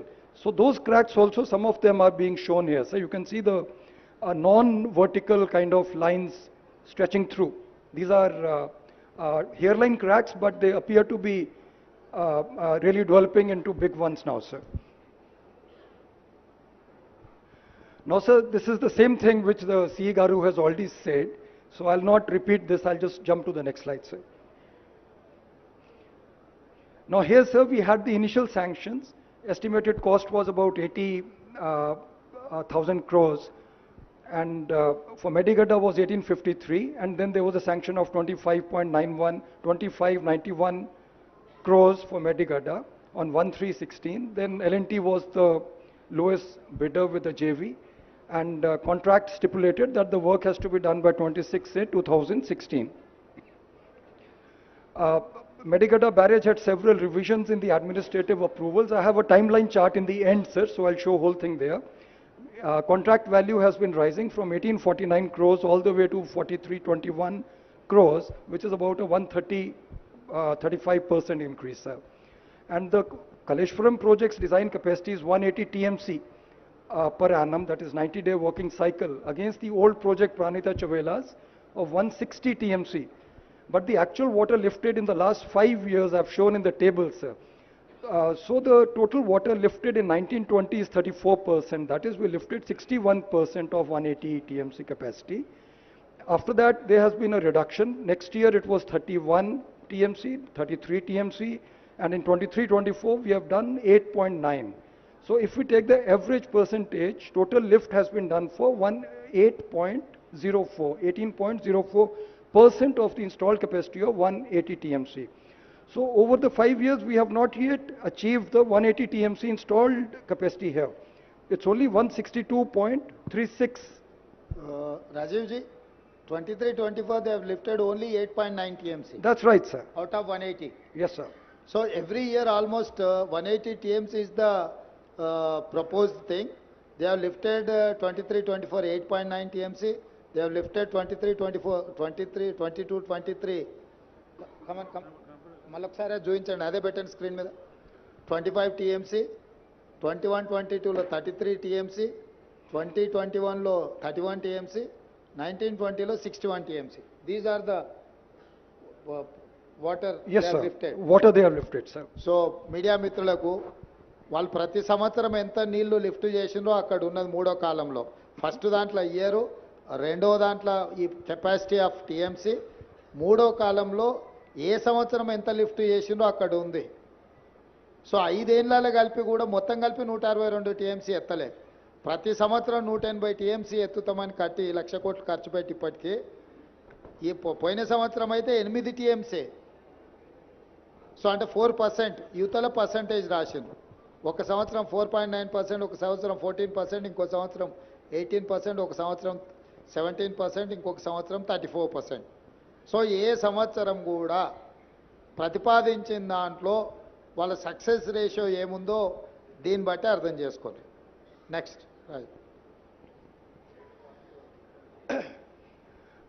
Sir, this design part has already been covered, sir. It's as per the manual order 179 for barrages on permeable foundations, where they insert the PCC or the secondary piles and primary piles. One is only to prevent the water from rising, and the other is the load bearing. And there is a representative photo, not of this barrage, but that just shows the secant pipes being laid, sir. Now, sir, the causes of failure primarily are coffer dam and sheet piles that were used during construction. They were not removed for 5 seasons. In fact, today when we went there, we could have actually seen that entire thing. There is a lot of overload material towards the last set of piers and this side piers, both But ends. they have claimed the bills and they have not cleared the material. Yes, sir, we are checking that now. So that's a very serious thing, because that will get everybody in serious trouble. The MBs are being verified, sir. Okay. Now, that is going to reflect a lot of water from the edges towards a specific set of piers which are going to be doubly impacted. There is going to be a water punch impacting them. A lot of extra water is going to flow into those pillars and piers, and they are going to be seriously inundated with high-speed water. That water should have been actually distributed across the entire riverbed upstream, sir. So that problem is there. Second, the recommendations of the 3D model study to trim the upstream, downstream overburdens. That is the debris that's there. That was never followed, it was never cleared. Some of it is still lying there, sir. In fact, some of it is bedrock, it's probably some soft rock only, it's not granite, sir, but it should have been cleared off. The connection between the cut-off walls and the raft may not have been cast according to the approved drawings. So there is some potential damage which would have occurred due to the undermining of the raft itself, sir. Then observations of physical cracks between pier number 16 to 21 of block 7 suggest that there is a shear failure of the raft due to loss of the supporting material under the raft. So the water has actually flowed under the raft, carried the sand away, sir. So sand has moved off and the free flow water is there. Those I'll show you in the next 2-3 slides, sir. Now this is the old coffer dam. This is being dismantled. Part of it is still there. This was all done in January, February of 2024. These are very recent photos. This photo probably is of last week only, sir. So they have cut the whole thing and carried off most of the material. This is towards the block number 8, the last block, sir. The same photos of the sheet piles which are being dismantled now, sir. So you'll see somebody cutting with the gas and all.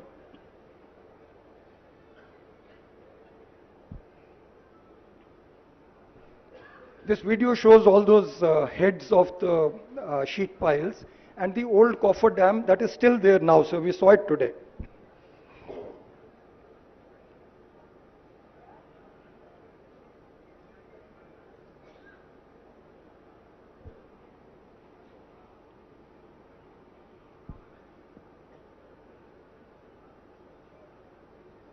So coffer dam contributes to uneven flow of water, sir. So some of the areas get inundated much more. There is high-speed water there, and some areas are left brand new. They don't even get any water in those gates and blocks, sir.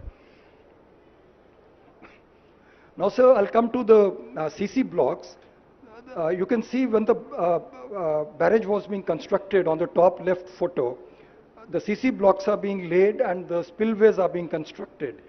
On the right side also we say the same thing. The wiring is being installed, stone blocks are being put, and this will be covered by the CC blocks.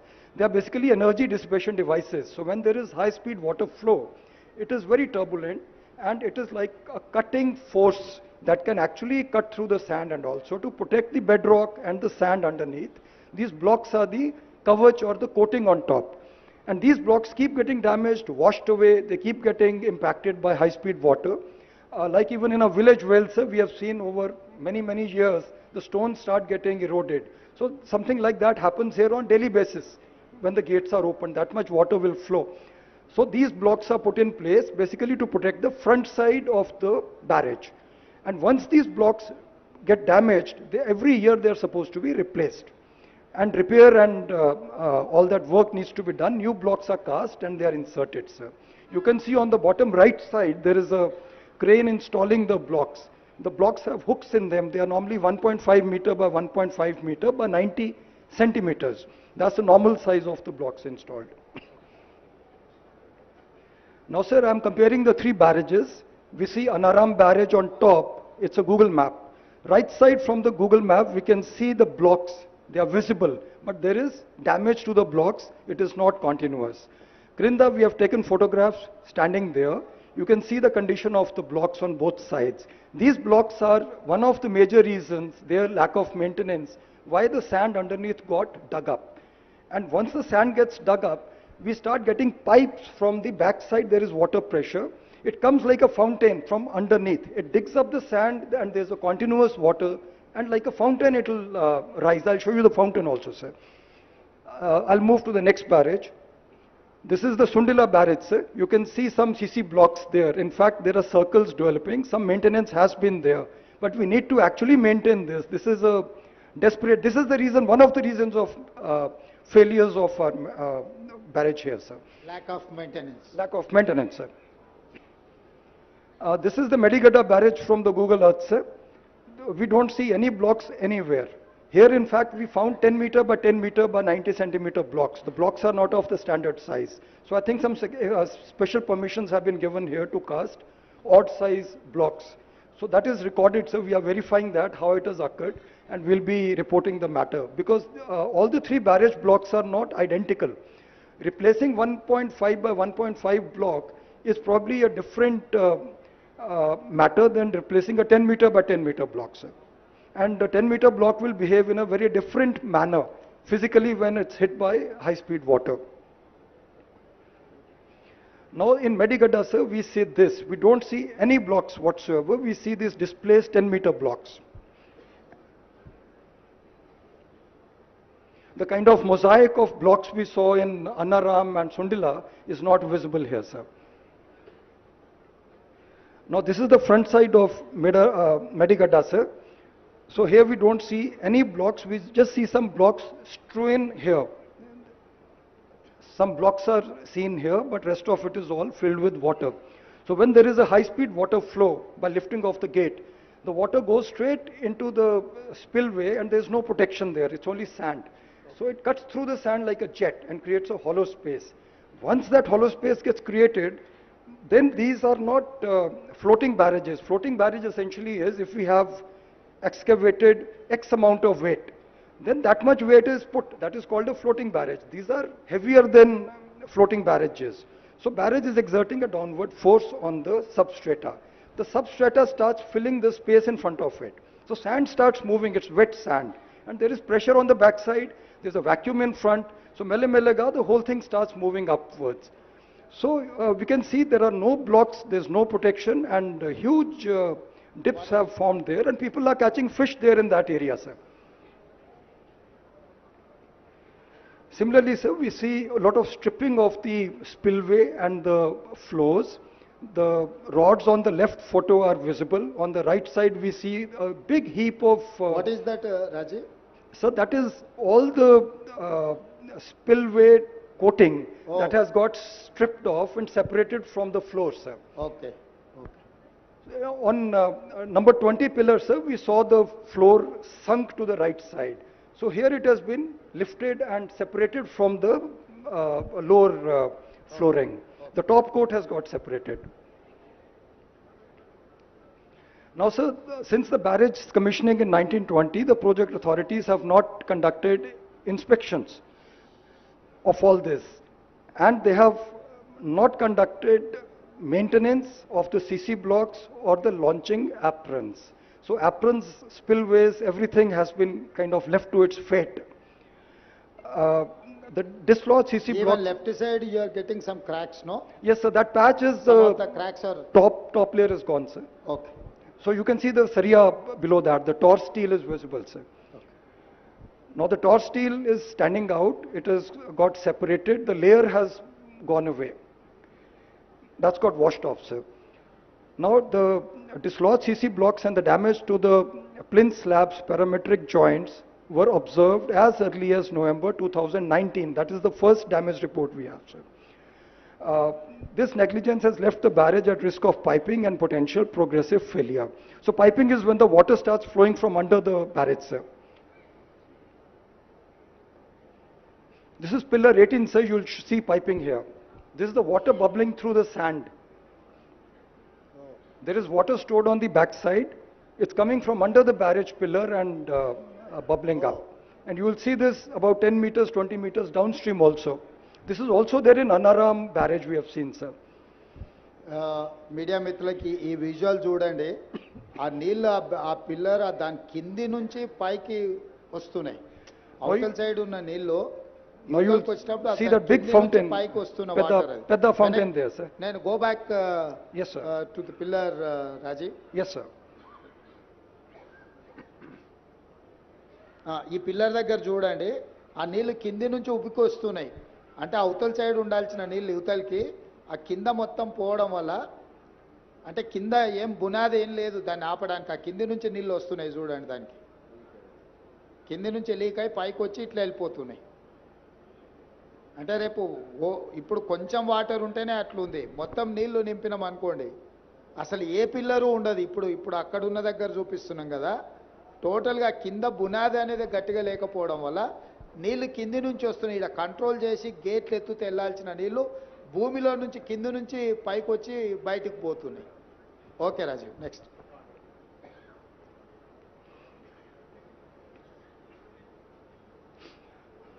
Now, sir, the department has issued multiple notices for repairs, sir.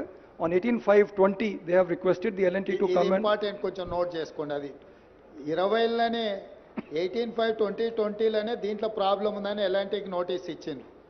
21లో notice ఇచ్చిండ్రు, 22లో notice ఇచ్చిండ్రు, 23లో ఈ damage వచ్చింది. అంటే మా liability period అయిపోయింది, మాకేం సంబంధం లేదు, మాకు ఇప్పుడు బాధ్యతనే లేదు అని L&T ఏదైతే చెప్తుందో, ఈ ప్రాజెక్టులో సమస్యలు ఉన్నాయని 18/5/2020లో డ్యామేజ్ ఉందని చెప్పి సీసీ బ్లాక్లో వేరింగ్ కోట్ వాట్లలో ప్రాబ్లం ఉందని రాసిండ్రు.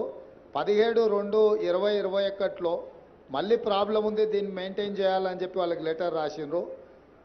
6/4/2022లో మళ్ళీ ఈ ప్రాబ్లం ఉన్నదని లెటర్ రాసిండ్రు. లాస్ట్కు 28/4/2023 నాడు ఇది మొత్తం లేచిపోయి మొత్తం కుంగిపోయింది. అంటే ప్రభుత్వము ఇన్ని రోజులు 20లో మొదలైన డ్యామేజ్ 19లో కంప్లీట్ అయింది. అంటే ఇమ్మీడియట్గా 20లోనే ప్రాజెక్టు పూర్తి అయిన వెంబడే సమస్యలు మొదలైనవి. అధికారులు లెటర్లు రాసినా అసలు ప్రభుత్వం పట్టించుకోకపోవడంతో ఈరోజు మొత్తం కుంగిపోయి కూలిపోయే కాడికి వచ్చింది. ఇప్పుడు సింపుల్గా మేము దిగిపోయినాం కాబట్టి మాకేం బాధ్యత లేదని కేసీఆర్ చెప్తున్నాడు, మా లయబిలిటీ పీరియడ్ అయిపోయింది కాబట్టి మాకేం సంబంధం లేదని L&T చెప్తుంది. కట్టిన సంస్థ, కట్టిపించిన పార్టీ రెండు ఇక మా కాలం చెల్లిపోయింది, ఇంకా మేము వెళ్ళిపోయినాం, మేము ఇంటికి పోయినాం, ఇంకా మీ ఇష్టం మీ కర్మ అని చెప్తున్నారు. ఇది దీని సారాంశం. Sir, they are requesting repeatedly for CC block and wearing court maintenance. They are asking for completion of the original works of the project also, which are lying pending. If you look at the 17-2 serial number 2, sir, it's restructuring CC blocks and wearing court. Second is finishing of the original works, that is approach roads and maintenance bays, gantry cranes, lots of work. Originally, that was part of the contract, has not been done. Now, sir, there are contradictions to the agreement conditions. We have substantial completion certificate issued on 10/9/19, indicating the project had met the agreement conditions for quality and safety. Second, we have a completion certificate granted on 15/3/21, although the project was not completed. Performance securities amounting to 159 crores were released without addressing notices from the engineer in charge. Engineer in chief reported the defect liability period has begun on 29/2/20, which conflicts with the dates of the completion certificates. So it's a very hodgepodge, multiple certificates are being issued without any logic and basis, sir. Media మిత్రులకు ఇప్పుడు completion certificate ఇచ్చిందేమో 15/3/2021, కానీ engineer in chief అంటే మురళీధరరావు గారు అనుకోండి. Engineer in chief is Rajeev. Who is the engineer in chief? Last line. Who is that person? Muralidhar Rao or Venkateshwarlu? So it will be Venkateshwarlu, sir. Venkateshwarlu, okay. అతను complete అయిన certificate ఏమో 15/3/2021 ఇచ్చిండు, అంటే already దాంట్లో issues ఉన్నాయి. కానీ తను లయబిలిటీ పీరియడ్ 29/2/2020 నాడే స్టార్ట్ అయిందని ఇచ్చిండు. అంటే దీంట్లో ఏది కరెక్ట్ అనుకోవాలి? అంటే వెంకటేశ్వర్లని సర్వీస్ నుంచి కంప్లీట్గా టర్మినేట్ చేసింది ఎందుకంటే ఇట్లాంటి మిస్టేక్స్ ఉన్నాయని విజిలెన్స్ అండ్ ఎన్ఫోర్స్మెంట్ ఇచ్చిన వాళ్ళ ఫ్యాక్ట్స్ అండ్ ఫిగర్స్తో ఇచ్చిన నివేదికతోని plus 159 crores they have released performance securities, అంటే సెక్యూరిటీ గ్యారంటీస్ ఉన్నాయన్నిటిని కూడా ఈ అన్ని చార్జెస్ వాళ్ళ మీద ఉండి ప్రాబ్లమ్స్ ఉన్నాయని నోటీస్ ఇచ్చినా కూడా అవి ఫుల్ఫిల్ చేయకపోయినా కూడా ఈ పేమెంట్లు కూడా రిలీజ్ చేసిండ్రు. Next Raju. So the scheduled inspections under the Dam Safety Act 21 are essential for assessing the condition of the dams and structures. The inspections are pre-monsoon, post-monsoon and other scheduled checks, and the field engineers are responsible. All deficiencies identified during the inspections have to be reported to the SDSO, State Dam Safety Organization, for evaluation, etc. That is the rules, rule position. Okay. Dam Safety Act 21 mandates meticulous recording of all the maintenance activities. Records have to detail the type, date, weather conditions, water flow, everything. And they have to include the description of work, duration, etc. We have not seen any maintenance records so far. On requesting, a follow-through letter has been written to L&T, but department daggare em ledu, nothing is there, sir. Thank you. Now, sir, this is a small timeline I prepared, sir. This will show a lot of events. So the first event is on March 3, 2016, when the initial GO sanctioning 2591 crores, that is GORT 231, was issued. After that, 26th August, project agreement was entered into. Next activity was on May 19th. This one, sir. GO 707. Enhancement happened to 3,260 crores for the project value. Krinda, sir, we see supplemental agreements being made on 2nd July 18 and also 31st Rajiv December. will do one thing. Sir. As it is you push to media people, they will go through that report. The Yes, sir. final conclusion is that October 21st, 2023, sinking of the pillar number 20. Was sinking, sir. Madhyalo, sir, you will see a small photo of Rajiv, see, just give the entire presentation to Hanumantrao, Commissioner NPR. Hanumantrao garu, just pass it on to the entire media. Yes, sir. Sir, if you see the small May, September, small picture is there, that is the inaugural photograph. And after that, there are lots of substantial completion certificates, 3 in purple, one after the other. On top is the request for maintenance. There are 4 different requests for maintenance which have not been adhered to. And Antlo, the barrage has collapsed without any repair maintenance.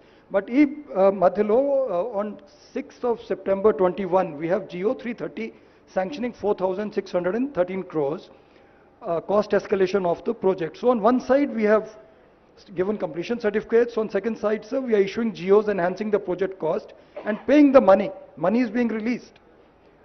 So both the things are going on together. So if L&T is not responding to us, at least the money flow should have stopped immediately, and we should have corralled them and taken them to some kind of.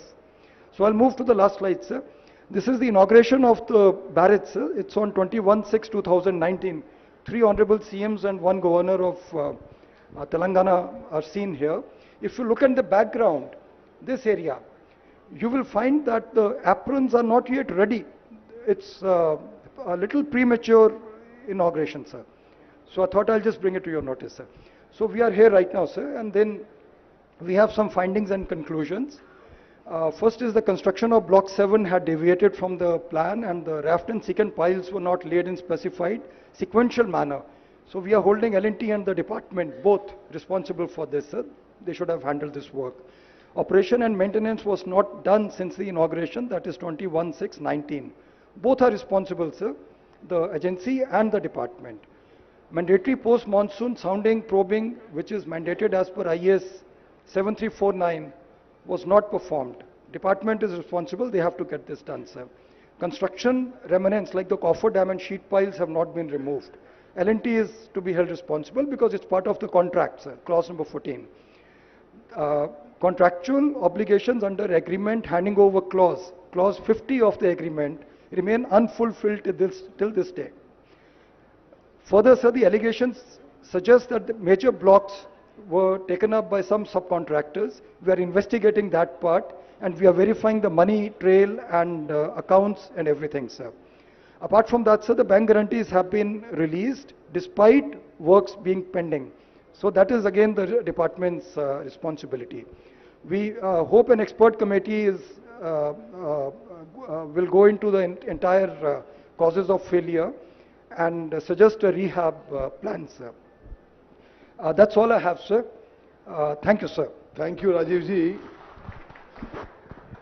Sir, as irrigation minister now, I'll just briefly summarize చేసి కొంత national media ఉన్నారు కాబట్టి కొంత ఇంగ్లీష్లో మాట్లాడతాను.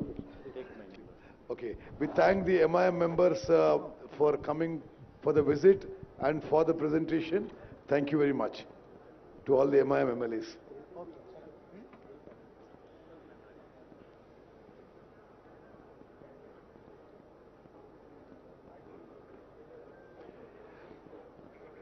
సరే, media మిత్రులకి నమస్కారం. మీరు స్టేట్ అండ్ నేషనల్ మీడియా చాలా ఎఫర్ట్తో చాలా టైం కేటాయించి you have spent your valuable time in a long travel from Hyderabad to here. We are very grateful to you. I'll just summarize in 4-5 minutes, and then my colleague from the Communist Party of India will speak and will try to end the thing. Possibly in post-independent India, స్వతంత్ర భారతదేశంలో ఇంత shameful incident, ఇంత పెద్ద scam, ఇంత పెద్ద స్కాండలు, ఇంత పెద్ద కుంభకోణం మరి మరొకటి ఉండకపోవచ్చు. 94,000 కోట్ల రూపాయలు ప్రజాధనం ఖర్చు పెట్టి కేవలం 90,000 ఎకరాలు కొత్త ఆయకట్టు జనరేట్ చేయడం జరిగింది. ఆ 94,000 కోట్లలో 61,000 కోట్లని మనందరినీ తాకట్టు పెట్టి, మన పిల్లల్ని తాకట్టు పెట్టి హై ఇంట్రెస్ట్ లోన్స్ తీసుకొచ్చి ఈ ప్రాజెక్టు మీద ఖర్చు పెట్టినరు. మరో 33,000 కోట్లు మన నుంచి కలెక్ట్ చేసిన ట్యాక్సెస్, పన్నులు నుంచి ఖర్చు పెట్టడం జరిగింది. అదేవిధంగా ఇంకొక ఇంపార్టెంట్ పాయింట్ ఏంటంటే, అసలు ఈ ప్రాజెక్టు మొదలుపెట్టింది కాంగ్రెస్ ప్రభుత్వం రాజశేఖర గారి హయాంలో 38,000 కోట్లతో 16 లక్షల ఎకరాలకి ఆయకట్టు. This project was envisaged in the earlier Congress government as 38,000 crore project irrigating 16 lakh acres. On the name of so-called re-engineering, officially the project cost is escalated to 80,000 crores for nearly the same new ayacut. Now, already expenditure is 94,000 crores, and at the minimum, another 40,000 crores are required to complete the project. This is the official figures as per the chief engineer's thing. కొన్ని విషయాలు నేను highlight చేస్తున్నాను. అసలు ఎంత తుగ్లక్, ఒక Mohammed bin Tughlaq కూడా వీళ్ళు చేసిన పనులు చూసి సిగ్గుపడతాడు. In all the barrages there is a difference between barrages and dams. Dams are meant for storage. Barrage is for regulating flow of water. ఎక్కడ కూడా ప్రపంచంలో ఉన్న బ్యారేజ్లలో బ్యారేజ్ కట్టి నీళ్లు స్టోరేజ్ చేసిన వీళ్ళే చేసారు. The biggest barrages in the world, capacity is 2 TMC, 3 TMC, maybe maximum 4 TMC. వీళ్ళు ఈ మేడిగడ్డ బ్యారేజ్లో 10, 11, 12, 14 టీఎంసీలు స్టోర్ చేసి ఫోటోలు తీసుకొని ఎన్నికల ముందు ఏదో గోదావరి జలకళ అని చెప్పి అన్ని పేపర్లో మీడియా ఇవ్వడం జరిగింది. అంటే basic principles of irrigation were not followed. Basic principles of water management were not followed. Basic principles of financial not followed. And ఏ స్థాయిలో కరప్షన్ జరిగిందంటే ఆలోచన చేయండి. ఒకటే ఉదాహరణ ఇస్తున్నావు. This Medigadda barrage tender was given at 1800 crores. ఎవరు బాధ్యులు? ఇది 4600 కోట్లు ప్రజాధనం ముందు escalation of cost and then the Medigadda barrage collapses. అంటే this is just not this. నేను ఇప్పుడు 2 months అయింది ఇరిగేషన్ మినిస్టర్ అయ్యి. ఏ వర్క్ చూసినా 100 రూపాయలు టెండర్ పిలుస్తారు, ఆ తర్వాత దాన్ని 500 రూపాయలు చేస్తారు. ఇది ఒక భారీ కుంభకోణం. తప్పనిసరిగా క్యాబినెట్లో చర్చించి ఇది క్రిమినల్ ఇన్వెస్టిగేషన్ కూడా ముందుకు పోతామని చెప్పి నేను మనం చేస్తున్నాను. అదేవిధంగా ఒక చాలా ముఖ్యమైన విషయం, 21st October ఈ సంఘటన జరిగింది. Today is what date? 13th అనుకుంటా, 13th February. ఈ రోజు వరకు కూడా ఈ కాళేశ్వరం ప్రాజెక్టుకి చీఫ్ డిజైనర్, చీఫ్ ఇంజనీర్ అంతా తానే కట్టిన కేసీఆర్ ఒక్క మాట కూడా మాట్లాడలేదు.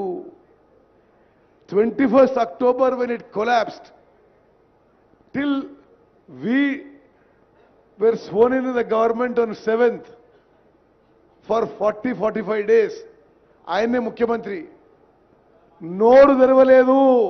ఆ రోజు నుంచి ఈ రోజు కూడా ఒక్క మాట కూడా మాట్లాడకపోవడం ఇది చాలా దురదృష్టకరం. మీడియా కూడా గమనించాలని చెప్పి నేను మనం చేస్తున్నాను. అదేవిధంగా నేషనల్ డ్యామ్ సేఫ్టీ అథారిటీ ఒక constitutional body created by an act of parliament. They have given a damning indictment of the state government on design, construction, maintenance, all aspects of Medigadda Barrage, calling it a total failure of the earlier government and the earlier irrigation department. Memu further ga kuda National Dam Safety Authority, which is a government of India body constituted with experts on dams and created by an act of parliament, the further inquiry investigation we are going to cooperate with them. గత ప్రభుత్వం వాళ్ళు అడిగిన data కూడా ఇవ్వలేదు.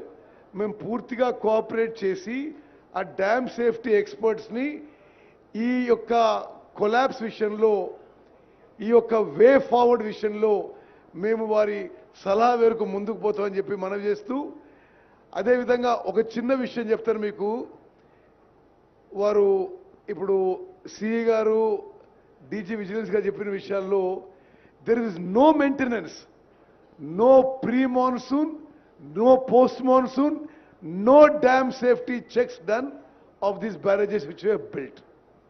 అంటే this is just an example of KCR's irrigation department ఆయన నడిపించినప్పుడు ఏ విధంగా నడిపించిండో.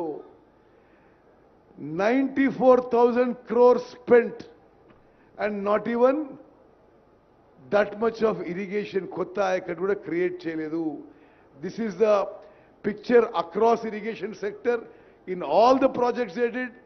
వాళ్ళు 2 లక్షల కోట్లు ఖర్చు పెట్టి కొంత నామమాత్రం కొత్త ఆయకట్టు సృష్టించి బహుశా స్వతంత్ర భారతదేశంలో కేసీఆర్ గారి హయాంలో అతిపెద్ద కుంభకోణం జరిగింది. తప్పనిసరిగా అన్ని విషయాల్లో ఎంక్వైరీ, ఇన్వెస్టిగేషన్, తదుపరి చర్యలకు ఈ ప్రభుత్వం సిద్ధమవుతోంది. ధన్యవాదాలు. సాంబశివరావు గారు. పెద్దలు గౌరవనీయులు ముఖ్యమంత్రి రేవంత్ రెడ్డి గారు, అలాగే ఇరిగేషన్ మేజర్ శాఖ మంత్రి ఉత్తమ్ గారు, అలాగే ఈ నియోజకవర్గ శాసనసభ్యులు, అలాగే information and industrial minister Sridhar Babu garu, ఇతర సీతక్క గారు, ఇంకితర తమ్మల గారు, పెద్దలు, ఇంకితర మంత్రులు అందరూ ఉన్నారు, ఎమ్మెల్యేస్.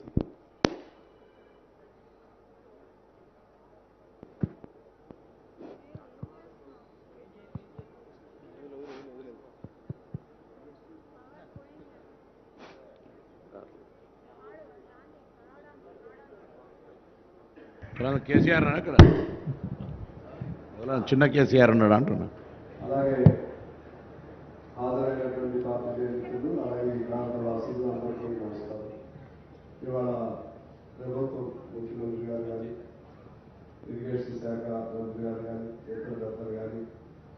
కార్యక్రమాన్ని ఏర్పాటు చేయడం అనేది తెలంగాణ ప్రజలకు స్పష్టంగా ఈ కాళేశ్వరం ప్రాజెక్టు దీని నిర్వహణ దీని వెనుకున్నటువంటి నేపథ్యం మరింత స్పష్టంగా అర్థమవడానికి ఇది అవకాశం కలిగింది.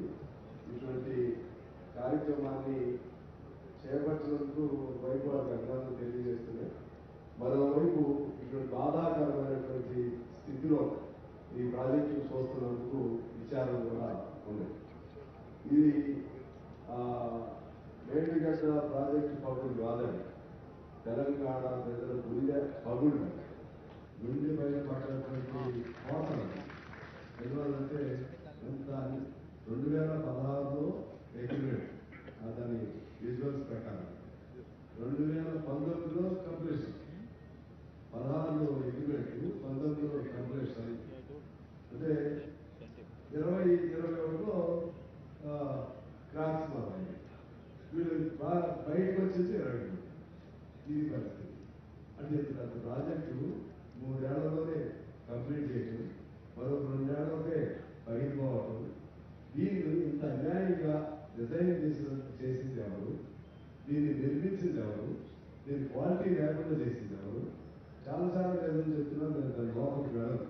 ఇది ఒక మేడిగడ్డకి పరిమితమైనది. విజువల్స్ ప్రకారంగా అన్నారంలో కూడా ఆ క్రాక్స్ చూపెట్టారు. ఇటువంటి సేమ్ మంత్రిగా ముఖ్యమంత్రి గారు చెప్పినట్టుగా same technology, same procedure, same design తో ఉంది కాబట్టి ఈ 3 ప్రాజెక్టులు కూడా వాళ్ళు కూడా చూపెట్టిన దానిలో కూడా రాశారు. ఈ 3 ప్రాజెక్టులు కూడా పనికి రావనే పద్ధతిలో చెప్పడం జరిగింది. మరి ఏమైపోవాలి, ఖర్చు పెట్టినటువంటి ఈ డబ్బులన్నీ ఏమైపోవాలి? ఎక్కడ పాత ప్రాధాన్యత చేయడం ఎల్లపరికే వచ్చేది అదే. దానికి దీనికి ఎంత డిజైన్ తేడా ఉంది? అది 2005లో రాజశేఖర రెడ్డి గారు ఉన్నప్పుడు ప్రారంభమైంది. అది 16 లక్షల ఎకరాలు బందిలోని design to irrigate the ayacut of 16 lakhs. వీళ్ళ ఆయకట్ ప్రకారం 18 lakhs.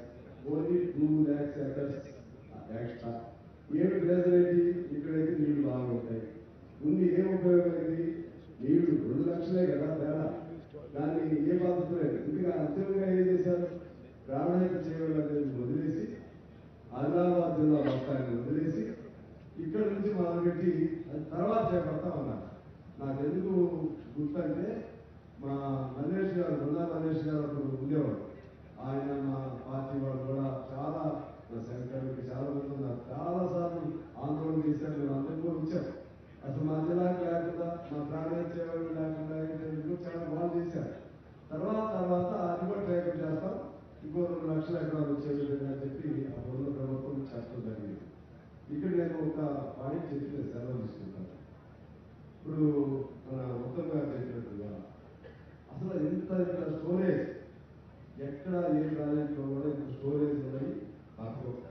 రేపు పోలవరం కూడా అవుతాయి, ఇంకా పెద్ద అనుకుని ఏదైనా అవుతాయి. సరే, అంత ఎంత అన్యాయంగా కన్స్ట్రక్షన్ ఉందా అనేది ఎవరికి తెలియదు. మీరు చెప్తున్నారు కదా, దాన్ని మొదలెట్టిన తర్వాత 5 ఏళ్ళు దీన్ని చూస్తానికి ఎవరు రాదు. అసలు మెయింటెనెన్స్ లేదు.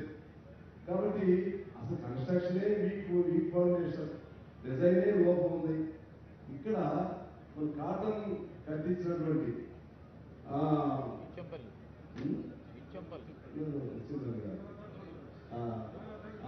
కాటన్ కృష్ణా బ్యారేజ్ ధవళేశ్వరం మట్టితో కట్టించిన ప్రాజెక్ట్. మట్టితో కట్టించారు. కేవలం 2.5-3 TMC మాత్రమే డిపాజిట్ అవుతుంది. కానీ లక్షల ఎకరాలు సాగు అవుతుంది. నాకు తెలిసి సాగర్ మన కృష్ణా దాని కింద 16-17 తుమ్మగారి భాగాలు 16-17 లక్షలు ఎక్కడ, ధవళేశ్వరం కింద కూడా ఇంకో 16-17 లక్షలు అక్కడ. ఓన్లీ 3 TMC దాని స్టోరేజ్ కెపాసిటీ. అంటే అది దాదాపు 1950s లో కట్టించినటువంటి ప్రాజెక్ట్ అని అవి నిలబడ్డాయి. ఇప్పుడు ఈ మోడర్న్ టెక్నాలజీతో కట్టించిన ఈ ప్రాజెక్టు స్థితి ఎలా? అసలు ఎందుకు మనకి జీతాలు ఇవ్వలేని పరిస్థితి ఎందుకు వచ్చింది? జీతాలు ఇవ్వలేని పరిస్థితి ఎందుకు వచ్చింది అంటే డబ్బులన్నీ కూడా, డబ్బులు మొత్తం కూడా ఉంది. అన్ని పారామీటర్స్ నెంబర్ 1 మనం ఇన్కమ్ పర్ క్యాపిటల్ నెంబర్ 1, జీడీపీలో నెంబర్ 1, అన్నింటిలో నెంబర్ 1. డబ్బులు వెళ్ళిపోయాయి అంటే మొత్తం కాళేశ్వరానికి వచ్చింది. కాళేశ్వరం ఎవరు కారణం? ఎవరు కాదు? ఇంత అన్యాయమైనటువంటి డిజైన్ చేసిన వాళ్ళని ఏం చేయాలి? ఇంత అన్యాయమైనటువంటి నాణ్యత లోపంతో ఈ ప్రాజెక్టు నిర్మించిన వాళ్ళని ఏం చేయాలి? ఎలాంటి కంపెనీ వాళ్ళు మాకు బాధ్యత లేదంటున్నారు. రిపేర్ చేయాలి అంటే కూడా వాళ్ళు బతిలాడాల్సి వస్తుంది గవర్నమెంట్.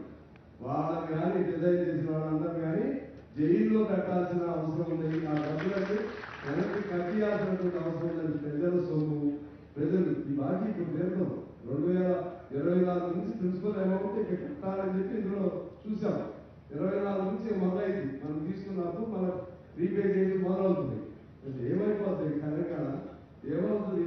మనం ఇక కొత్త ప్రభుత్వం వచ్చింది, చాలా ఆశలతో ప్రజలు ఓటు వేసి గెలిపించారు. ఇవన్నీ చూపెడితే మీరేదో ఎగ్గొట్టాలి, మీరు చేసిన వాగ్దానాలు 6 గ్యారెంటీస్ ఎగ్గొట్టాలి అంటున్నారు. ఇంత అన్యాయం చేసి లక్షల వేల కోట్లు ఈ విధంగా దాన్ని దుర్వినియోగం కాదు, పెద్ద ఇంకా కొత్త భాషలు చెప్పాలంటే it is the biggest scandal in the I think in the country, not world, I can't say world. In our country, it might be the biggest scandal. 1 lakh అనేది ఆ గోదావరిలో పోసినా ఎదిగితే దొరికే ఒకటి ఎక్కడ పోసినా తెలవదు, ఆ డబ్బులు ఎదుగుతుంది తెలవదు. దీని మీద చాలా సీరియస్గా ప్రభుత్వం ఉండాలని నేను కోరుకుంటూ, భవిష్యత్తులో మరి ఏమవుతుందో నాకు తెలియదు. ఆ ప్రాణాయత చేయగల ఆ ఓల్డ్ డిజైన్ నుంచి తీసుకెళ్తారా ఎట్లా, లేకపోతే దీన్ని ఏమైనా రిపేర్కి అవకాశం ఉంటుందా? అదంతా ఇంజనీర్స్ ఎక్స్పర్ట్స్ సలహాలు తీసుకుని చేస్తామని చెప్తున్నారు. ఏదేమైనా కూడా తెలంగాణకి తీవ్ర నష్టం జరిగింది. ఇవాళ ఇక్కడ రావటం వల్ల చాలా నేను వచ్చాను కానీ ఈ బహుళ అయిన తర్వాత రాలేదు. ఇవాళ యాక్చువల్లీ నేను I have some other work, I wanted to skip this programme. ఎందుకంటే వాళ్ళు అందరూ అనుకున్నాం ఇవాళ ఉన్నారు. If I absent, so if I said some wrong signal, that's why I changed my mind. I have attended here. Coming here, just I learned so much. ఇక్కడ రావడం చాలా నాకు అవగాహన అయింది. ఖచ్చితంగా ఈ అంశాన్ని ప్రజల దృష్టికి తీసుకెళ్లడంలో మా పార్టీగా నేను నా బాధ్యత వహిస్తాను. ప్రభుత్వానికి అన్ని రకాలుగా మీరు ఎందుకంటే మీ ముఖస్థితికి చెప్తున్నది ఇది తెలంగాణ జరిగిన నష్టం కాబట్టి ఈ నష్టాన్ని ఎలా రిపేర్ చేస్తారు, ఎలా పూడుస్తారు, పరంగా మనకి రావాల్సిన ఈ భూమి రాయిగట్టు అంతా తొందరలో ఎలా పూర్తి చేస్తారు. ఇప్పుడు ఎంత పూర్తయింది కూడా అర్థం కావట్లేదు. 1,00,000 ఎకరాలే అంటే నీకు 18 లక్షల ఎకరాలు ఒరిజినల్లీ ప్లాన్ రాయికట్టు, ఇంకా 17 లక్షల ఎకరాలకి ఎప్పుడు రావాలి, ఇంకెన్నేళ్ళకి రావాలి? 2016 నుంచి మొదలైనటువంటి ప్రాజెక్టు ఇంక 17 ఏళ్ళు కూడా రాదు. మళ్ళీ ఏమైపోయిందో తెలవదు. వీటన్నిటినీ మీ మీద చాలా బాధ్యత ఉంది. వీటిని మీరు అంతా సందేహాల్సిన అవసరం ఉందని తెలియజేస్తూ ముఖ్యమంత్రి గారికి, ఉత్తమ్ గారికి, ఇతర పెద్దలందరికీ మీ అందరికీ నమస్కారాలు తెలియజేస్తూ సార్ థ్యాంక్ యూ. ఇప్పుడు ఈ సందర్శన సందర్భంగా గౌరవ ముఖ్యమంత్రి వర్యులు శ్రీ రేవంత్ రెడ్డి గారిని వారి సందేశంగా కోరుతారు.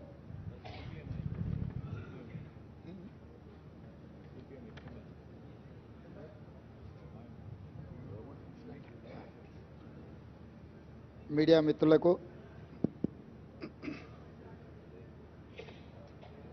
మంత్రివర్గ సహచరులకు, శాసన మండలి సభ్యులకు, శాసన సభ్యులకు అందరికీ నమస్కారం.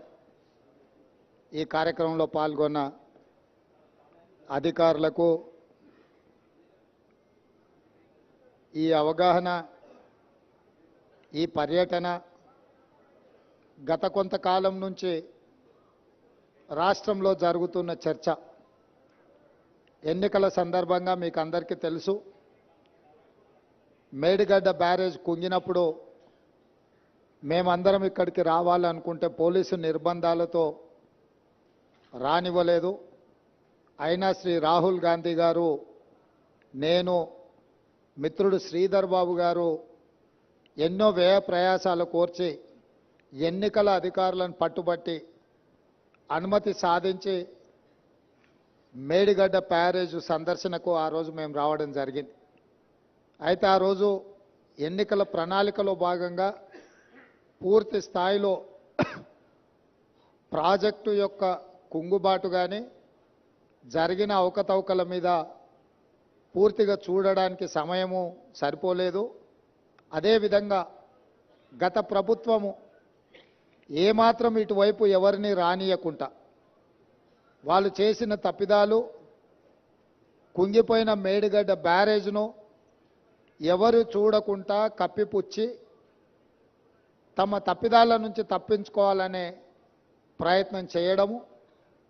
అదేవిధంగా మా ప్రభుత్వం అధికారంలోకి వచ్చిన తర్వాత నేషనల్ డ్యామ్ సేఫ్టీ అథారిటీ ఏదైనా ఇచ్చిన నివేదిక, ఈ ప్రాతిపదికన విజిలెన్స్ అండ్ ఎన్ఫోర్స్మెంట్ అని ఉత్తమ్ కుమార్ రెడ్డి గారు ఆదేశాలు ఇచ్చి జరిగిన అవకతవకల మీద విచారణ చేపట్టి ప్రాథమికంగా ఒక నివేదికను ఇవ్వమని చెప్పడంతో వారు నివేదికను రాష్ట్ర ప్రభుత్వానికి ఇవ్వడం జరిగింది. ఆ నివేదికలో ప్రాజెక్టుల యొక్క డిజైన్స్లో లోపము, ప్రాజెక్టుల యొక్క నిర్మాణంలో లోపము, ప్రాజెక్టుల యొక్క నిర్వహణలో లోపము, ప్రాజెక్టుల యొక్క అంచనా, ఒక్క మేడిగడ్డ విషయానికి వస్తే 1800 చిల్లర కోట్లతో మొదలుపెట్టి 4000కు పైగా కోట్లకు పెంచి అంచనాలను పెంచి పాల్పడిన అవినీతి. ఇదే కాకుండా ఈ మధ్యకాలంలో పత్రికలలో చూస్తున్నాం, కాగ్ నివేదిక ఇచ్చింది, పెద్ద ఎత్తున కాళేశ్వరం ప్రాజెక్టులో అవినీతి జరిగింది, 1000 కోట్ల రూపాయల దోపిడీ పాల్పడ్డారు అని చెప్పి ప్రతిపక్ష పార్టీలుగా మేము చేసిన ఆరోపణ కాదు, కాగ్ ఇచ్చిన నివేదిక, విజిలెన్స్ అండ్ ఎన్ఫోర్స్మెంట్ ఇచ్చిన నివేదిక. వీటి నేపథ్యంలో శాసనసభ బడ్జెట్ సమావేశంలో శ్వేతపత్రం సాగునీటి ప్రాజెక్టుల మీద విడుదల చేయడమే కాకుండా జరిగిన అవినీతి మీద పూర్తి స్థాయిలో చర్చ చేపట్టాలి అని చెప్పి ఉత్తమ్ కుమార్ రెడ్డి గారు ప్రభుత్వం దృష్టికి తీసుకొస్తే ప్రభుత్వం కూడా ఆమోదించి ఈ బడ్జెట్ సమావేశాలలో ఆ చర్చకు మేము మొదలు పెడదాం అనుకున్నాం. ఎప్పుడైతే గోదావరి జలాల మీద నిర్మించాలనుకున్న కాళేశ్వరం ప్రాజెక్టు రీడిజైనింగ్ పేరు మీద చంద్రశేఖరరావు కొల్లగొట్టిన 1000 కోట్ల రూపాయల మీద చర్చకు శాసనసభలో తెర లేపాలనుకున్నామో చంద్రశేఖరరావు గారికి పూర్తిగా అర్థమైపోయింది. తను ముఖ్యమంత్రిగా ఉన్నప్పుడు పాల్పడిన 1000 కోట్ల రూపాయల దోపిడీకి సంబంధించి విజిలెన్స్ అండ్ ఎన్ఫోర్స్మెంట్ ఎన్డీఏసీ ఇచ్చిన నివేదికల మీద చర్చ జరిగితే తన బండారం అంతా బయటపడి ప్రజల ముందు అవినీతిపరుడుగా, దోపిడీదారుడుగా, దోషిగా నిలబడాల్సి వస్తుందని వ్యూహాత్మకంగా కృష్ణానది జలాలను, కృష్ణానది మీద ఉన్న ప్రాజెక్టులను కేఆర్ఎంబీకి అప్పజెప్పినరు అని కాంగ్రెస్ మీద ఎదురుదాడి చేసి నల్గొండ జిల్లాలో ఒక సభను పెట్టి ఆ సభ ద్వారా కాంగ్రెస్ మీద ఎదురుదాడి చేయాలన్న ఆలోచనతోటి ఈరోజు నల్గొండలో సభ పెట్టిండ్రు. ఇవాళ నల్గొండ సభలో వారు ఎంత శుద్ధపూసలాక మాట్లాడుతుండే అంటే, ఇక సత్యహరిచంద్రుడే ఇంకో అవతారం ఎత్తి చంద్రశేఖరరావు రూపంలో జన్మెత్తిండు, ఈ సత్యహరిచంద్రుడి శీలాన్ని మీరు శంకిస్తారా? చావు నోట్లో తలబెట్టి నేను తెలంగాణ సాధించిన అని మళ్ళీ 1 కోటి 1వ అబద్ధం చెప్పిండు. ఇప్పటి వరకు 1 కోటి సార్లు చెప్పిండు అబద్ధం, సావు నోట్లో తలబెట్టి తెలంగాణ తెచ్చినా అని. ఎన్నిసార్లు బిచ్చమెత్తుకుంటావా సావు నోట్లో తలబెట్టినా అని? 2 సార్లు ముఖ్యమంత్రి పదవి ఇచ్చారు, 10 సంవత్సరాలు ఈ రాష్ట్రాన్ని పట్టి పీడించినావు, దోసుకున్నావు. ఇంకా కూడా సావు నోట్ల తలకాయ పెట్టినా, సావు నోట్ల తలకాయ పెట్టినా అని మాటలు చెప్తున్నావు. సావు నోట్ల తలకాయ పెట్టిన చంద్రశేఖరరావు శాసనసభలో నీ అవినీతి మీద చర్చ పెడితే నువ్వు నిజంగా సత్యహరిచంద్రునివే, సత్యహరిచంద్రునికి మరో జన్మని ఎత్తినోనివి అయితే అక్కడ వచ్చి కూర్చొని మాట్లాడేది ఉండే. మేమేమడిగినాము?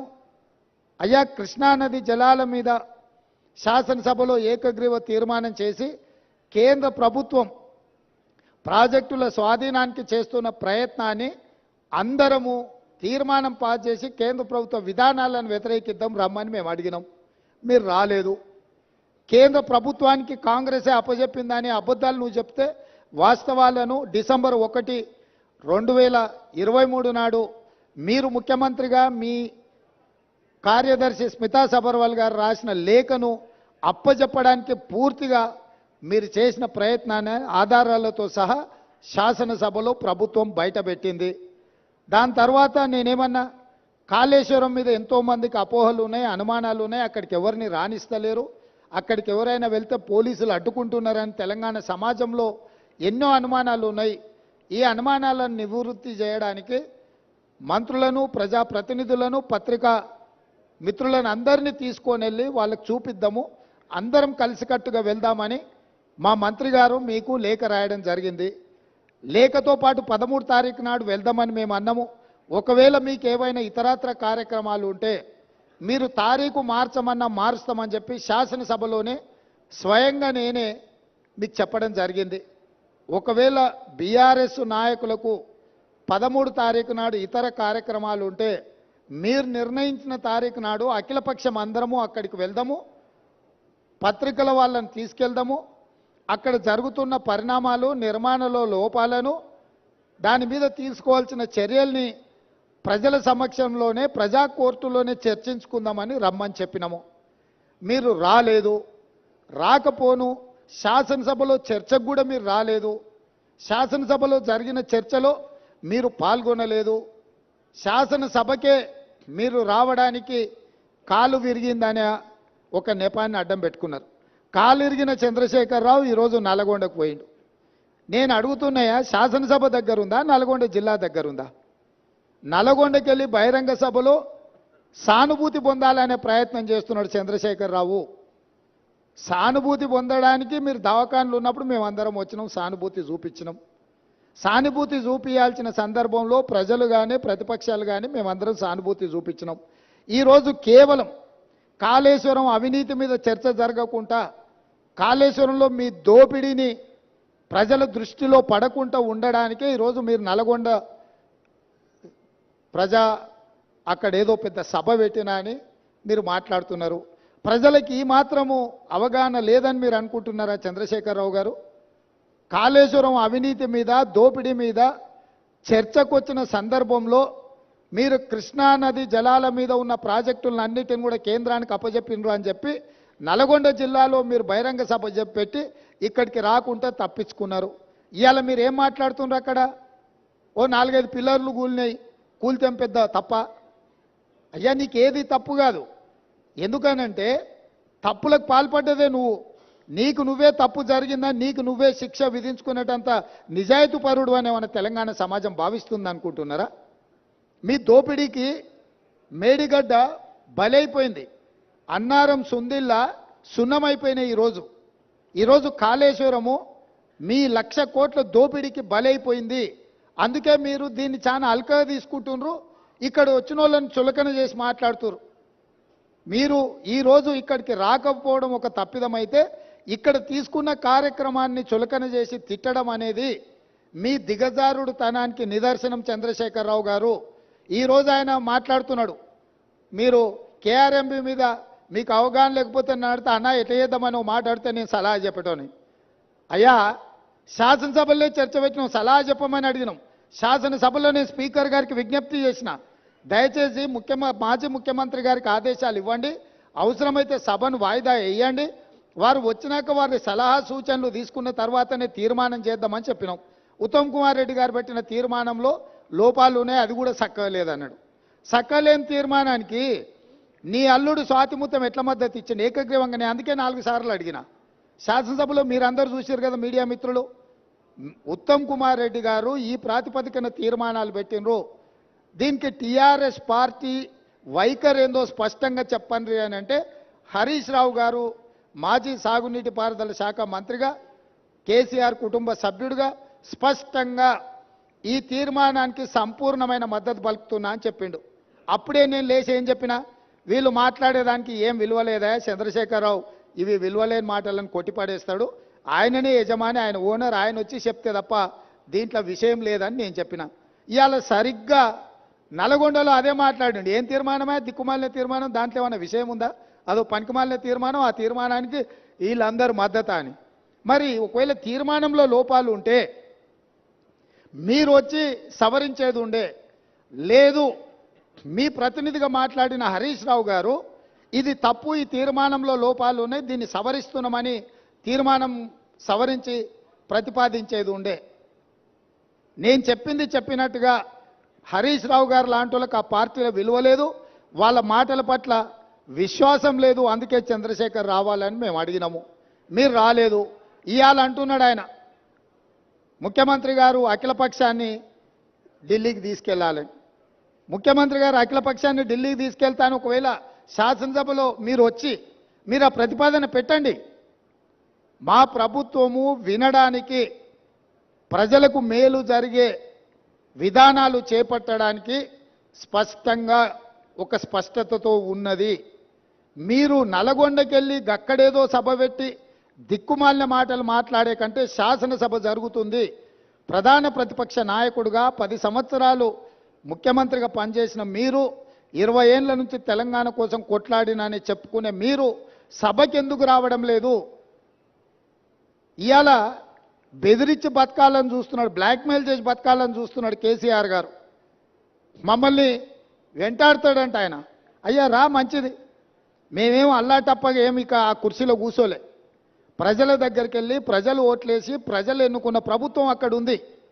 నీలాక ఉద్యమ ముసుగులో మంది పిల్లలను చంపి మేము కుర్చీ ఎక్కలేదు. చచ్చిపోయిన కుటుంబాలను ఆదుకుంటూ మేము ఇవాళ ప్రభుత్వాన్ని ఏర్పాటు చేసినాము. ఏర్పాటు చేసిన ప్రభుత్వంలో మేము ప్రజలకు అవసరమైన నిర్ణయాలు తీసుకుంటున్నాము. నిజంగానే నేను చంద్రశేఖరరావు గారిని సూటిగా అడుగుతున్నా, మీరు ఈ లోపాలలో కాళేశ్వరంలో జరిగిన అవినీతిలో మీకు భాగస్వామ్యం లేకపోతే మీరు ఎందుకు భయపడుతున్నారు కాళేశ్వరం రావడానికి? మీరెందుకు చర్చకు రావడం లేదు?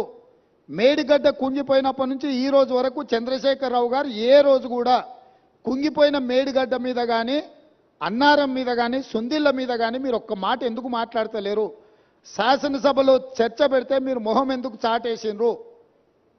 అదేవిధంగా కేఆర్ఎంబీ మీద ప్రాజెక్టులను అప్పచెప్తున్నామని చెప్పి మీ కార్యదర్శి గారు మాట్లాడిన విషయాలు ఉత్తమ్ కుమార్ రెడ్డి గారు లేఖ బయట పెడితే దాని మీద మీరు ఎందుకు స్పందిస్తలేరు?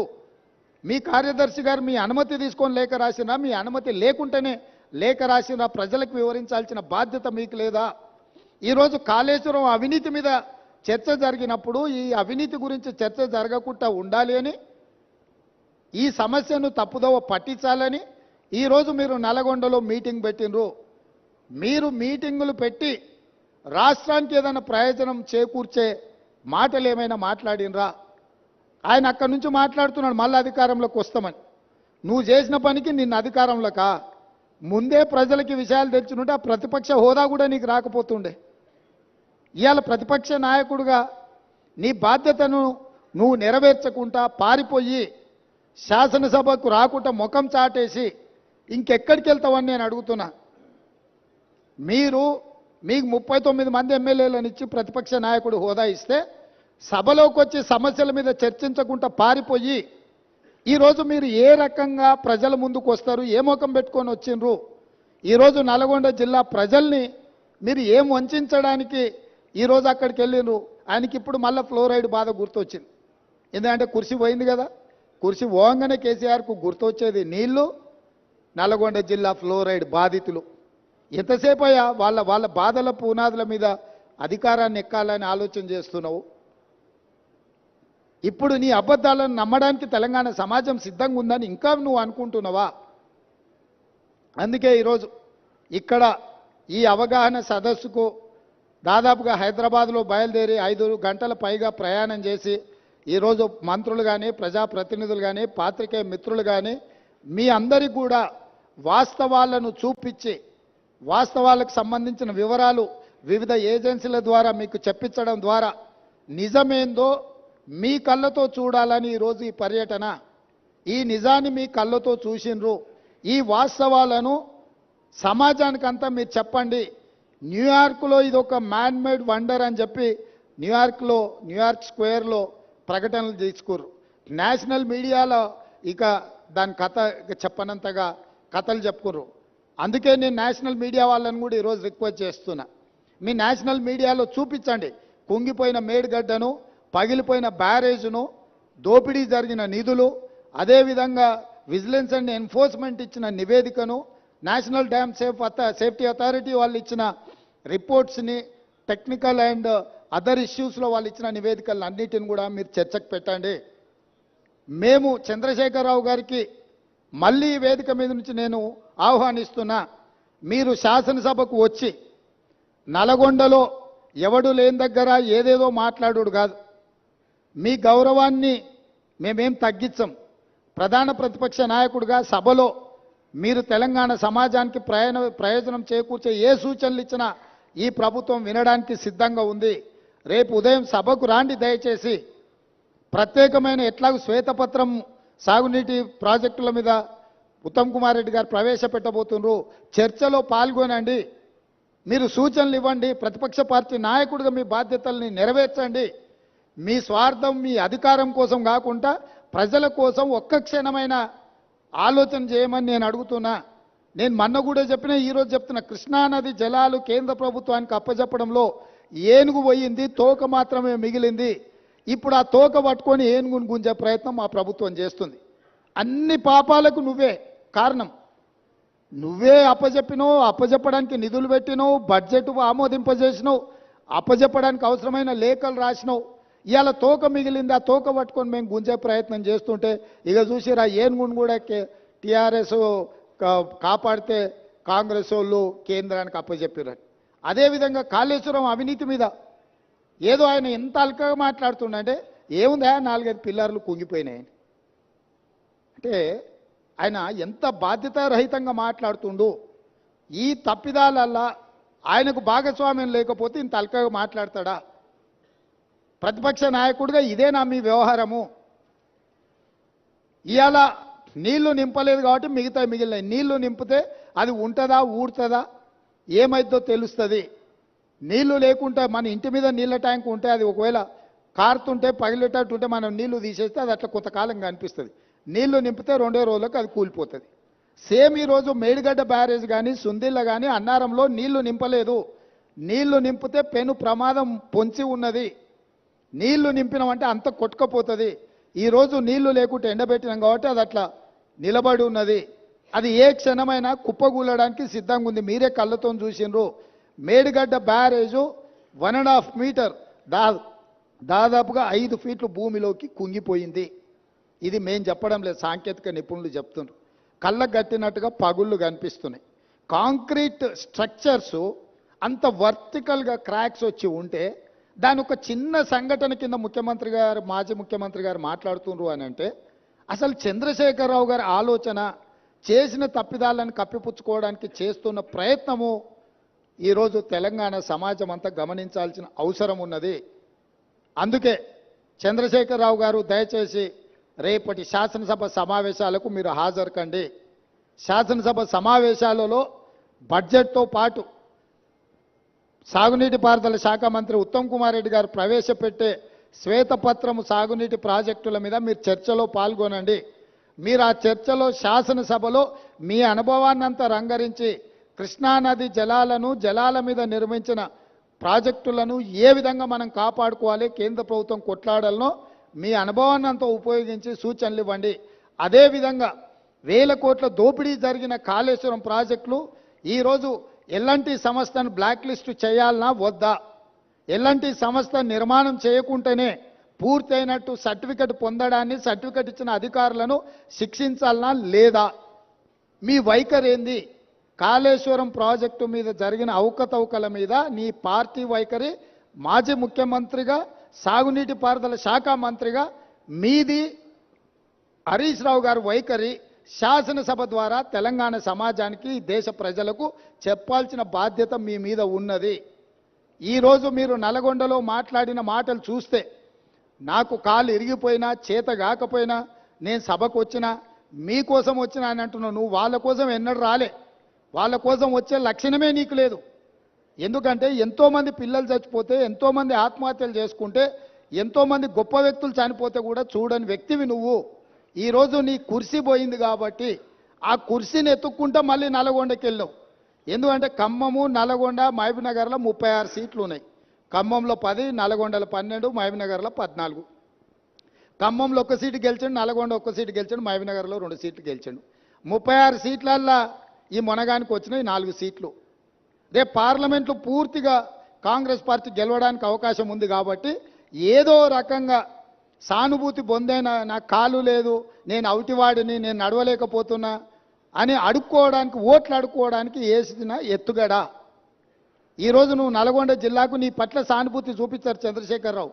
ఎందుకనంటే నువ్వు పచ్చిగా పట్టుబడ్డావు అవినీతి పరుడుగా. ఈ తెలంగాణను దోసుకున్నావు కాబట్టి నిన్న కుర్చీలకెళ్ళి దించిండ్రు. దించి 60 రోజులు కూడా కాలేదు, అప్పుడే అడుక్కునే పని మొదలుపెట్టిన అవతారం మార్చి. ఇప్పుడు ఎక్స్ట్రా ఏమొచ్చిందంటే వీల్ చైర్ వచ్చింది.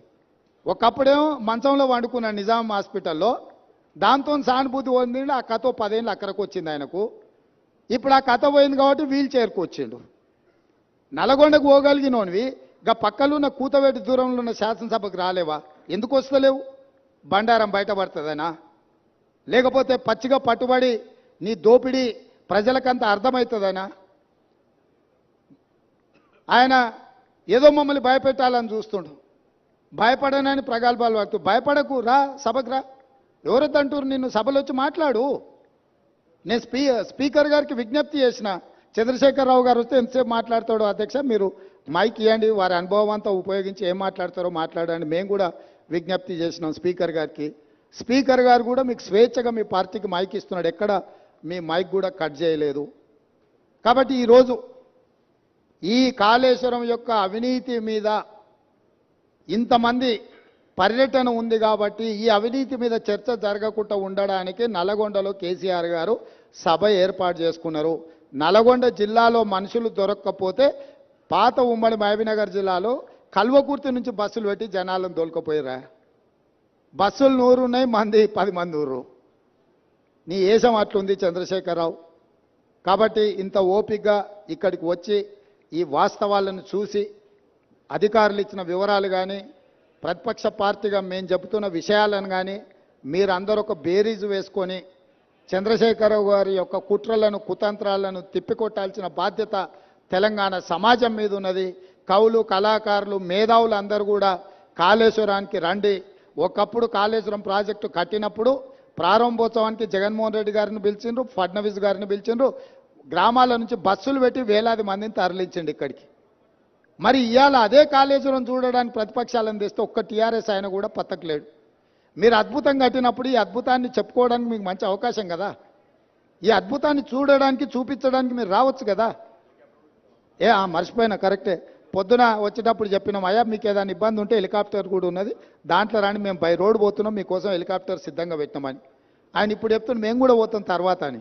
ఏడుకోతావా? కాళేశ్వరం కాదు, కాశీకి పోవాలి నువ్వు. ఇంకా బిచ్చమెత్తుకోవడానికి ఇంకా నీకు మిగిలింది అది ఒకటే. కాశీకి పోయి సన్యాసం పుచ్చుకోవాల్సిందే చంద్రశేఖరరావు నువ్వు.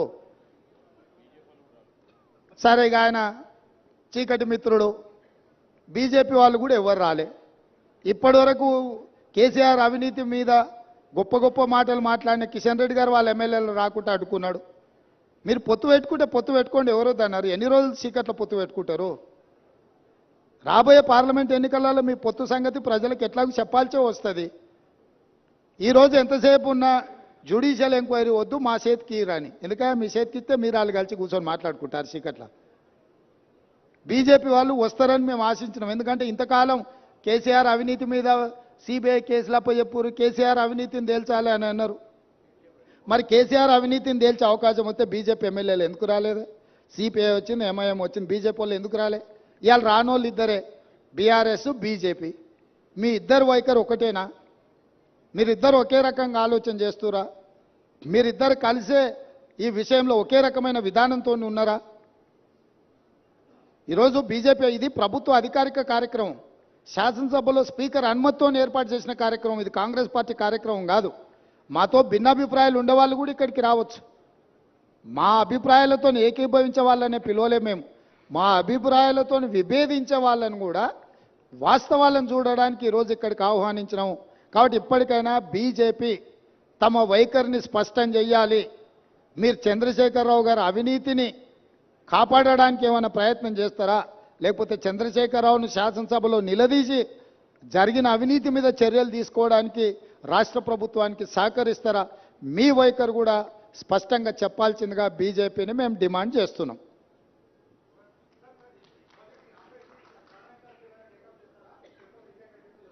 రాహుల్ గారు, ఈరోజు ఈ జరిగిన అవినీతి అక్రమాల మీద మీ అందరికి అవగాహన కల్పించడానికే మీరు చెప్పే విషయాలను అన్నిటిని కూడా ప్రభుత్వంలో చర్చించి మళ్ళీ తప్పకుండా వెనక్కి చెప్తాం.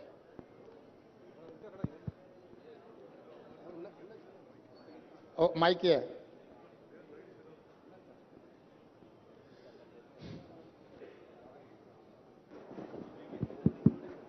మేడిగడ్డ బ్యారేజ్ అనేది 94,000 కోట్లు ఖర్చు పెట్టారు ఇప్పటిదాకా.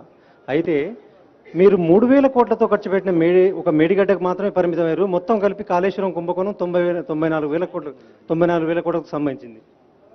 అయితే పక్కన ఉన్న Kannepalli pump house, Annaram pump హౌజులు పోయిన సంవత్సరం మునిగిపోయినాయి 2022లో. అయితే అవి మొత్తం కలిపి దాదాపు 15,000 కోట్లు. కేవలం 3,000 కోట్ల దాని మీద కాన్సన్ట్రేషన్ చేశారు. 15,000 కోట్లు మీ పక్కనే ఉన్నాయి. దాని మీద ఎందుకు దృష్టి సారిస్తలేరు? మీరు ఇప్పుడు మేము పర్యటనకి ఇది ఒకటే వచ్చిన విచారణలో మీరు చెప్పేటు అన్ని విషయాలు ఉన్నాయి. కాబట్టి దీంట్లో ఒక మేడిగడ్డకే పరిమితమైన విచారణ కాదు. మేడిగడ్డ, అన్నారం వీటికి సంబంధించిందో 3 బ్యారేజ్లను కూడా కేంద్ర ప్రభుత్వం చట్టం ద్వారా ఏర్పాటు చేసిన ఎన్డీఎస్ఏకు లెటర్ రాసి వీటన్నిటిని కూడా పరిశీలించి నివేదిక ఇవ్వమని మేము లేఖ రాయడం జరుగుతుంది. ఈ ప్రభుత్వం ఎక్కడ తప్పిదాలు జరిగినా కూడా అన్ని తప్పిదాల మీద చర్య తీసుకోవడానికి సిద్ధంగా ఉంది. సార్ ఇప్పుడు ఒకవైపు ఒకవైపు విచారణ చేస్తామని చెప్తున్నారు. సిట్టింగ్ జడ్జితో విచారణ అన్నారు. హైకోర్టు జడ్జి మీకు సిట్టింగ్ జడ్జిని ఇవ్వలేము, రిటైర్డ్ జడ్జితో విచారణ చేస్తామన్నారు. ఆ విచారణ ఎప్పుడు కొనసాగుతుంది? ఉత్తమ్ గారికి ఇంతకుముందు ఒక క్రిమినల్ ప్రాసిక్యూషన్ కూడా చేస్తామన్నారు. రెండో విషయం భాషకు సంబంధించినటువంటి విషయం. మీరు మొన్న మాట్లాడినటువంటి దానికి బీఆర్ఎస్ వాళ్ళంతా అభ్యంతరం చెప్పారు. ఇవాళ కేసీఆర్ కూడా సన్నాసులు, దద్దమ్మలు అనే భాషను ఎత్తుకున్నారు. దాన్ని ఎట్లా చూస్తారు? ఇప్పుడు భాష మీద మనం ఎంత తక్కువ మాట్లాడుకుంటే అంత మంచిది. ఎందుకంటే చంద్రశేఖరరావు గారి వ్యవహారం మీకు అందరికీ తెలుసు.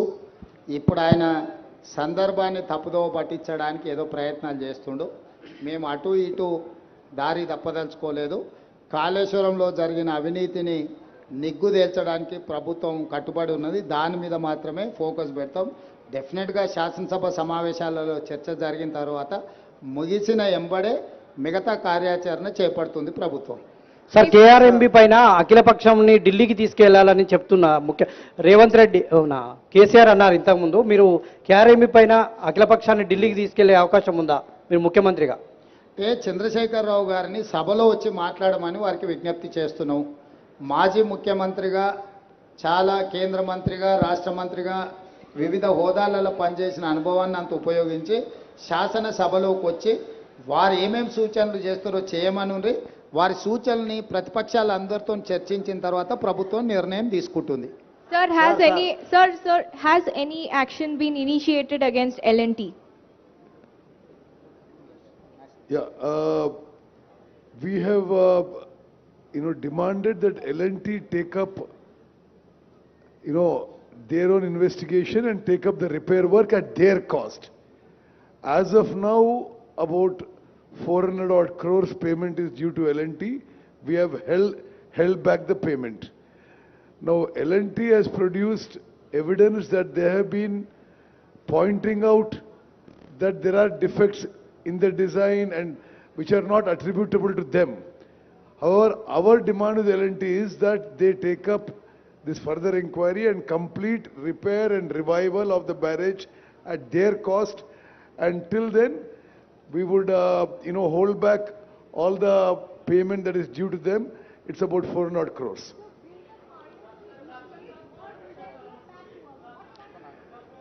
See, at this stage, I cannot comment on this. Like the Chief Minister has said, the National Dam Safety Authority, which is a constitutional body, is being given the task of identifying the fault and the way forward. Sir మీ ముందు 4 months దాదాపు 3 months ఉంది. ఇంకా నివేదిక రావాలి. మీరు శాసనసభలో దీనికి సంబంధించినటువంటి ఎటువంటి విచారణ చేస్తారో తెలియాలి. 3 నెలలు గడిస్తే వర్షాకాలం వస్తుంది. ప్రాజెక్టు మరి ఆ లోపు అసలు ఏమి నిర్ణయం తీసుకుంటారు? అసలు ఈ వానాకాలం కాళేశ్వరం నీళ్లు తెలంగాణ ప్రజలకు మీరు పరిచయం చేసుకోండి. నేను లెనిన్ సార్, TV5 వరంగల్. సరే, ఒకటి మిత్రమా, ఇది October 21st సంఘటన జరిగింది. డిసెంబర్ 7 వరకు, డిసెంబర్ 7 మేము ప్రమాణ స్వీకారం చేసే వరకు కేసీఆర్ ముఖ్యమంత్రి. మేము ప్రమాణ స్వీకారం చేసి 2 నెలలు అయింది. ఈ 2 నెలల్లో దీని విషయంలో ఎంక్వైరీ, ఇన్వెస్టిగేషన్ ముందుకు తీసుకుపోయినాం. అదేవిధంగా నేషనల్ డ్యామ్ సేఫ్టీ అథారిటీకి ఈ విషయం అప్పచెప్పినాం. అట్ దిస్ స్టేజ్ ఆ యొక్క బ్యారేజ్ల యొక్క విషయంలో ద వే ఫార్వర్డ్ అది మేము ఇప్పుడు నేషనల్ డ్యామ్ సేఫ్టీ అథారిటీ యొక్క అడ్వైస్ మీద పోబోతున్నారని చెప్పి ఆన్ రికార్డ్ మీకు తెలియజేస్తాం.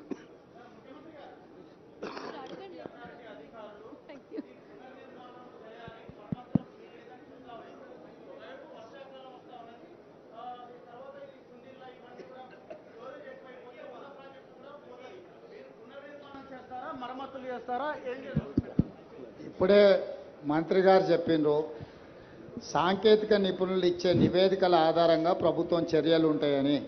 మీరే చెప్తున్నారు ఆ సాంకేతిక నిపుణులు ఇది పనికిరాదు, కొత్తది నిర్మించాలని చెప్పినని మీరే అంటున్నారు.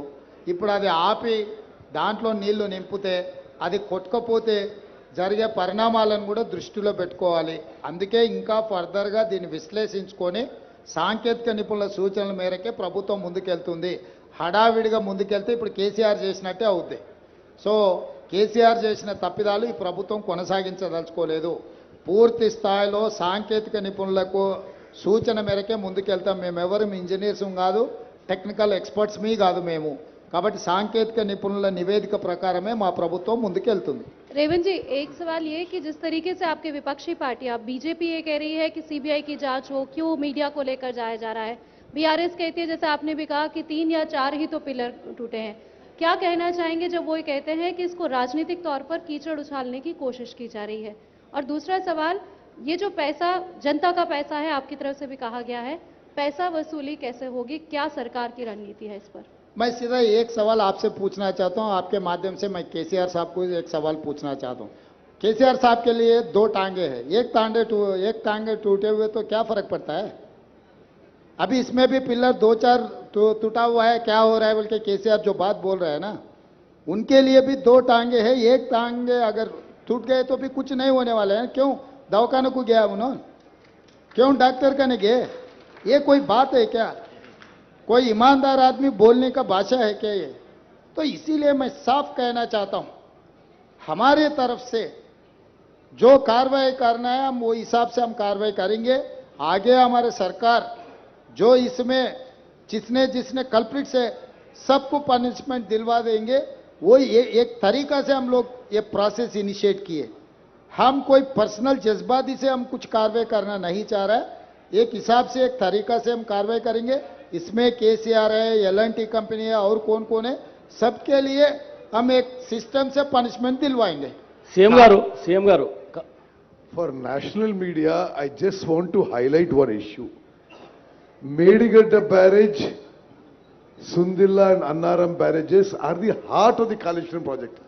How shameful of a former chief minister to say that these barrages which form the core, the heart of the whole Kaleshwaram project costing 94,000 crores, they are now, one has collapsed, the other 2 NDSA said may collapse. So we can't do any water storage. So we are not doing any water storage and the entire project is non-operational. Now the people of Telangana on a total expenditure of 94,000 crores are paying 10,000 crores per year as interest and principal and loan repayment, and there is not a drop of water being used. Is how irresponsible and shameful for a former chief to say 3 pillars are gone, what is the big deal? You can't use the whole project. And how much of loss for the people of Telangana? No water, and you're paying 10,000 crores a year on this debt repayment. CM గారు కేంద్ర ప్రభుత్వము CBI ఎంక్వైరీకి లేఖ రాసింది. రాష్ట్ర ప్రభుత్వము గతంలో ఉన్న సీఎం గారు ఏమీ చెప్పలేరు. ఇప్పుడు రేవంత్ రెడ్డి గారు అంటే ఇప్పుడు ప్రభుత్వం కూడా ఏం డిమాండ్ చేయట్లేదు అనేది ఇంతకుముందు కిషన్ రెడ్డి గారు అన్నారు. దీనిపైన మీ స్పందన? ఇక ఆయన అతి తెలివితేటలకు నిదర్శనం. మేము ఆల్రెడీ జ్యుడిషియల్ ఎంక్వైరీకి ఇనిషియేట్ చేసినాం, క్యాబినెట్లో రెజల్యూషన్ పాస్ చేసినాం, అసెంబ్లీలో రెజల్యూషన్ పాస్ చేసినాం, సిట్టింగ్ జడ్జి కోసం అడిగినాము. సిబిఐ కంటే కూడా ఉన్నతమైన న్యాయ విచారణకు ఆదేశించినాము. ఎంతసేపు నా సిబిఐకి ఇస్తే ఆ కళ్ళెం మా చేతులకు వస్తుంది, కళ్ళెం మా చేతులు ఉంటే కేసీఆర్ దగ్గర కొంత గిల్లుకోవచ్చు అనే ధ్యాస తప్ప జ్యుడిషియల్ ఎంక్వైరీ ఇచ్చి ఆర్డర్ చేసినందుకు వారికి ఉన్న కేంద్ర ప్రభుత్వం నుంచి కూడా ఒక లేఖ రాసి సిట్టింగ్ జడ్జిని కేటాయించడానికి సహకరించకుండా జ్యుడిషియల్ ఎంక్వైరీనే తప్పుపడుతున్నాడు కిషన్ రెడ్డి గారు, లేకపోతే బీజేపీ వాళ్ళు. అంటే వాళ్ళకి జ్యుడిషియల్ ఎంక్వైరీ మీద న్యాయమూర్తుల మీద నమ్మకం లేదా? మేమేమో మా స్టేట్ గవర్నమెంట్లో ఉండే విచారణ సంస్థలతో విచారణ చేయిస్తామని మేము చెప్పలేదు. మేము న్యాయస్థానం ద్వారానే విచారణ చేయిస్తామని చెప్పినాము. బీజేపీ వాళ్లకు న్యాయస్థానం మీద నమ్మకం లేదు, సిబిఐ విచారణ అడుగుతుండ్రా. Point number 1. 10 సంవత్సరాలు మీరే 5 ఏళ్ళు మీరు కేంద్ర మంత్రిగా ఉన్నారు, 10 ఏళ్ళు మోడీ గారు ప్రధానమంత్రిగా ఉన్నారు. ఈ 10 సంవత్సరాలలో ఏ కేసులో కూడా సిబిఐ విచారణ కానీ, ఈడీ విచారణ కానీ, ఇన్కమ్ ట్యాక్స్ విచారణ కానీ గత ప్రభుత్వానికి వ్యతిరేకంగా మీరు చేపట్టలేదు. ఈరోజు కాంగ్రెస్ పార్టీ మాకు లేఖ రాయలేదు, కేసీఆర్ జుట్టు కాంగ్రెస్ మా చేతికి అందించలేదు. ఇవన్నీ కూడా వింటుంటే కిషన్ రెడ్డి గారి పట్ల జాలి కలుగుతుంది. ఈరోజు ఎందుకు ఎమ్మెల్యేలను పంపించలేదు? వారు నాకు తెలిసి వరంగల్లోనే ఉన్నట్టున్నారు. సగం దూరం ఆల్రెడీ వచ్చిండు, ఇక కొంచెంకంత దూరం వస్తే కాళేశ్వరం చూసిటోడు కదా. ఎందుకు రావడం లేదు? వాళ్ళ అవినీతిని బట్టబయలు చేద్దాము, అవినీతి పరుల బండారం బయట పెడదామని ప్రభుత్వం పిలిచింది. ఇప్పుడు ప్రధానమంత్రిగా నరేంద్ర మోడీ గారు సమావేశానికి పిలిస్తే మేము వెళ్తలేమా? నరేంద్ర మోడీ గారి దగ్గర జలశక్తి మంత్రి దగ్గరికి నేను ఉత్తమ్ కుమార్ రెడ్డి గారు వెళ్ళి ప్రభుత్వం చర్చలు చేపట్టలేదా? మేము పోయి నివేదికలు ఇవ్వలేదా? ఈరోజు రాష్ట్ర ప్రభుత్వంతో కలిసి రావడానికి మీకున్న సమస్య ఏంది? కేసీఆర్ అవినీతి బండారం బయట పెట్టడానికి ఈ కాళేశ్వరం పర్యటన, మేడిగడ్డ సందర్శన చాలా కీలకం. ఎందుకు రాలేదో ప్రజలకు ముందు కిషన్ రెడ్డి గారిని జవాబు చెప్పమన్నారు. విజిలెన్స్ కమిటీ రిపోర్టే అనుకోండి, అదేవిధంగా డ్యామ్ సేఫ్టీ అథారిటీ నిర్వహణ, డిజైన్, క్వాలిటీ అన్ని లోపాలు ఉన్నాయంటే ఇవన్నీ కమిషన్లతో వ్యవహారం జరిగిందని అనుకుంటున్నాం. మరి వీటన్నింటికి అనుమతులు ఇచ్చింది కేంద్ర ప్రభుత్వం. అంటే ఈ కమిషన్లు ఎక్కడి నుంచి స్టార్ట్ అయింది అనుకుంటున్నారు? ఒకటి. రెండోది, ఇప్పుడు ఈ 3 పునరుద్ధరణ అంటాలకే 1000 కోట్లతో కూడుకున్న అంశం. మరి వీటన్నింటిని పక్కన పెట్టి పాతది ఏదైతే తమిడియాటి నుంచి ఎల్లంపల్లికి గ్రావిటీ ద్వారా వచ్చేది దాన్ని ఏమన్నా నేను ఏమంటున్నాను, ఇవన్నీ కూడా నిపుణులతో చర్చించి తీసుకోవాల్సిన నిర్ణయాలు. నేను కానీ, ఉత్తమ్ కుమార్ రెడ్డి గారు కానీ, శ్రీధర్ బాబు కానీ 80,000 పుస్తకాలు మేము చదవలేదు. మాకంత గొప్ప విజ్ఞానం కూడా ఉందని మేము భావించడం లేదు. మేము పొలిటికల్ ఎగ్జిక్యూటివ్స్ మాత్రమే. టెక్నికల్ ఎక్స్పర్ట్స్తో కూర్చొని వీటిని తొలగించి కొత్తది నిర్మాణం చేస్తే ప్రయోజనమా, లేకపోతే తుమ్మిడిఎట్టి దగ్గర ప్రాజెక్టు నిర్మించి గ్రావిటీతో నీళ్ళు ఇస్తే ప్రయోజనమా? సాంకేతిక నిపుణులతో చర్చించినాక మా ప్రభుత్వం ఒక నిర్దిష్టమైన నిర్ణయంతో ముందుకు వస్తుంది. ముందు మీకే వివరిస్తాం. మీ ప్రభుత్వ హయాంలో కొత్త ప్రాజెక్టులు కట్టే ఉద్దేశం ఏమైనా ఉందా సార్? ఏ కొత్త ప్రాజెక్టులే? ఇటు గోదావరి నది కావచ్చు, కృష్ణా నది మీద కావచ్చు, మీ ప్రభుత్వ హయాంలో కొత్త ప్రాజెక్టులు కట్టేటువంటి ఆలోచన ఏమైనా ఉందా? ఈ సమాధానమే మీకు సాంకేతిక నిపుణులు సలహాలు ఇస్తే డెఫినెట్ గా దాని పరిగణలోకి తీసుకుంటాం. Sir, I just want to ask, the Vigilance and Enforcement has given a scathing report. They said that there has been payments given, without even checking the completion and giving completion certificates. Now there is errors on the official side. What action are you taking on the officials? Already we have terminated that CE, and further we are going to recover that payments. If necessary, we are going to use R&R Act, Revenue Recovery Act. CM గారు, thank you. CM గారు, right sir.